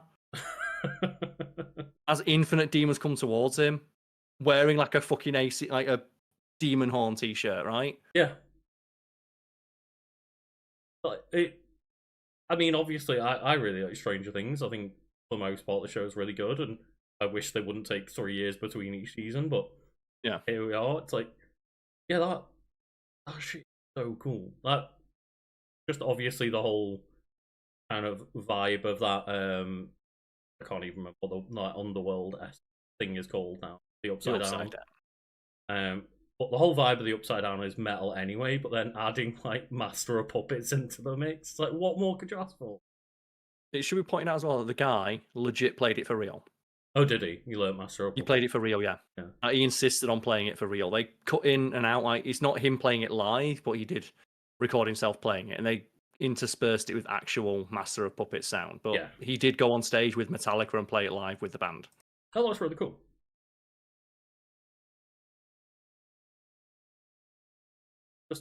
I guess that's just what I wanted to rage about for an hour. It's like, people just be fucking chill. Again, no whimsy in the song. Yeah. If I was, like I said, if I was at Download, you never find me there. Like, but if I was, and someone told me, like, do you know the Venga Boys are playing in 10 minutes? I'd be like, oh my god, why are we not there right now? Yeah. Why am I not like fucking front line right there for Venga Boys? I'm down. Like, when they say the Venga bus is coming, I'm like, I am. Yeah. I mean, took me a second there, but yeah, thanks for that. But yes, have you ever seen that clip I'd be bored in the bus, is how I'd like to put it. Yeah, have you ever seen that video of someone of like, this sums up British culture? I think they're in Liverpool, and they just put on their speaker at max volume the Venga bus is coming, and it's like 3 o'clock in the morning, a bunch of pissed people like getting kebabs and there's like 100 people dancing in the street, right? Every single person immediately turns around and starts going, whoa, whoa. Every single one. The power of music, man. Music has such a magnetic ability to bring people together. It does, yeah. In quite a literal sense when it comes to festivals, right?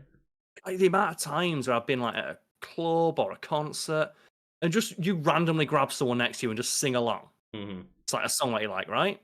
Yeah. There's not many other moments or events / activities you can do that inspire that much just raw outpouring of emotion. Can you think of one? I can't. I don't think I can. Because you like, by design, you expect to lower your inhibitions somewhat. Yeah, and they want you to sing along, they want you to clap and cheer, which is not something you'd normally do in public. Maybe you could talk similarly from like gigs to like sporting events, right? It's a similar kind of vibe, but I do think that obviously sporting events, it's a lot more aggressive than collaborative, I guess. Most of the time anyway. Like, people have teams or players that they're cheering for to beat somebody else, and like, music is just bringing people together. Yeah, everyone who goes to a concert is there to see the band. Half the people who go to a sporting event are there to see the band or the group you're going to see. Yeah. Half of the other people are going to see the other one. Yeah. By definition, half the people are going to be disappointed. Mm-hmm. And obviously, when it comes to something like football, there's a lot of fighting and rioting and just general bad vibes going on when it comes to the history of football fans and such. Whereas, yes, it's happened, but you don't really hear as much of that as it's not as common at gigs, right? Not the gigs I go to. Any gigs you're looking forward to? Any coming up for you? No, I I've didn't kind get of to got no go gigs see booked for Baby the rest of the year. Metal. Like Baby Metal was last month, and I'm gutted that I missed that. But just Do you know what I'm going to do? I'm going to check what Corp's got on in the next couple of weeks. Maybe I'll buy you a ticket to one. I'm make sure it's curious. not Dragon Force. Hey, do you not like Dragon Force? I liked them enough, but not enough to go see them live. I wasn't into their music enough to enjoy the live gig that we They went put on to. a good show. Hey. I thought they did. They didn't for me. But yeah. I don't know who this group is, but there's some band here called Girls Just Want to Have Funerals. And it's just 3 hot ladies. And I'm like, I want to go see that band, but they're performing tomorrow and I'm busy. There's a couple of festivals. I'm not recognising any of these so far. Because you have a lot of cover bands go to Corporation. It's Of not course, that yeah. big. No, it's not. It's not a massive venue, right? It's like it's even smaller their website than is very most like poorly laid out. O2 academies and stuff. Yeah, very small place to go. They've got like the pop punk like tribute festival, which is like a bunch of like cover bands. A place in Sheffield that I do like is the place called Sydney and Matilda. Whenever there's a festival, they do something where they do the alternate festival. They do like DJ sets based on what's playing there, which can be quite fun. That's not necessarily a band. But anyway, Karl. Anyway, we've got to probably wrap this up. There are a bunch of covers, yeah. I don't think we're going to get any. No, Babe Metal's not going. I'm sorry. God, yeah. I want to go see Baby Metal properly because like again, right? Well, I went to see them as a you saw them as the support act, right? They were support act for Red Hot Chili Peppers, which was a gig made for me, and yeah, I think they were like on stage for about 40 minutes, but it's not like the same as going to them for a full couple Lucas, hours. what are you doing on the 6th of September? What day would the 6th of September be? The 6th of September would be Saturday. Okay. In Sheffield, there is a thing called Emo Fest. Oh, 80s night. Emo Fest. No, yeah, but that's like our equivalent of 80s night for our parents. Yeah. Right? Yeah. Tickets are £20. You want to go? Potentially. Let me think about it. You've got to commit live in the show though, so I can hold you to it. Should we make it a meetup? Should we make it a meetup and just say we go into that? We could do, because I think if we went to like a festival, it's like on all fucking day. I think we could announce that in a Discord. Like me and Lucas will both be here this day.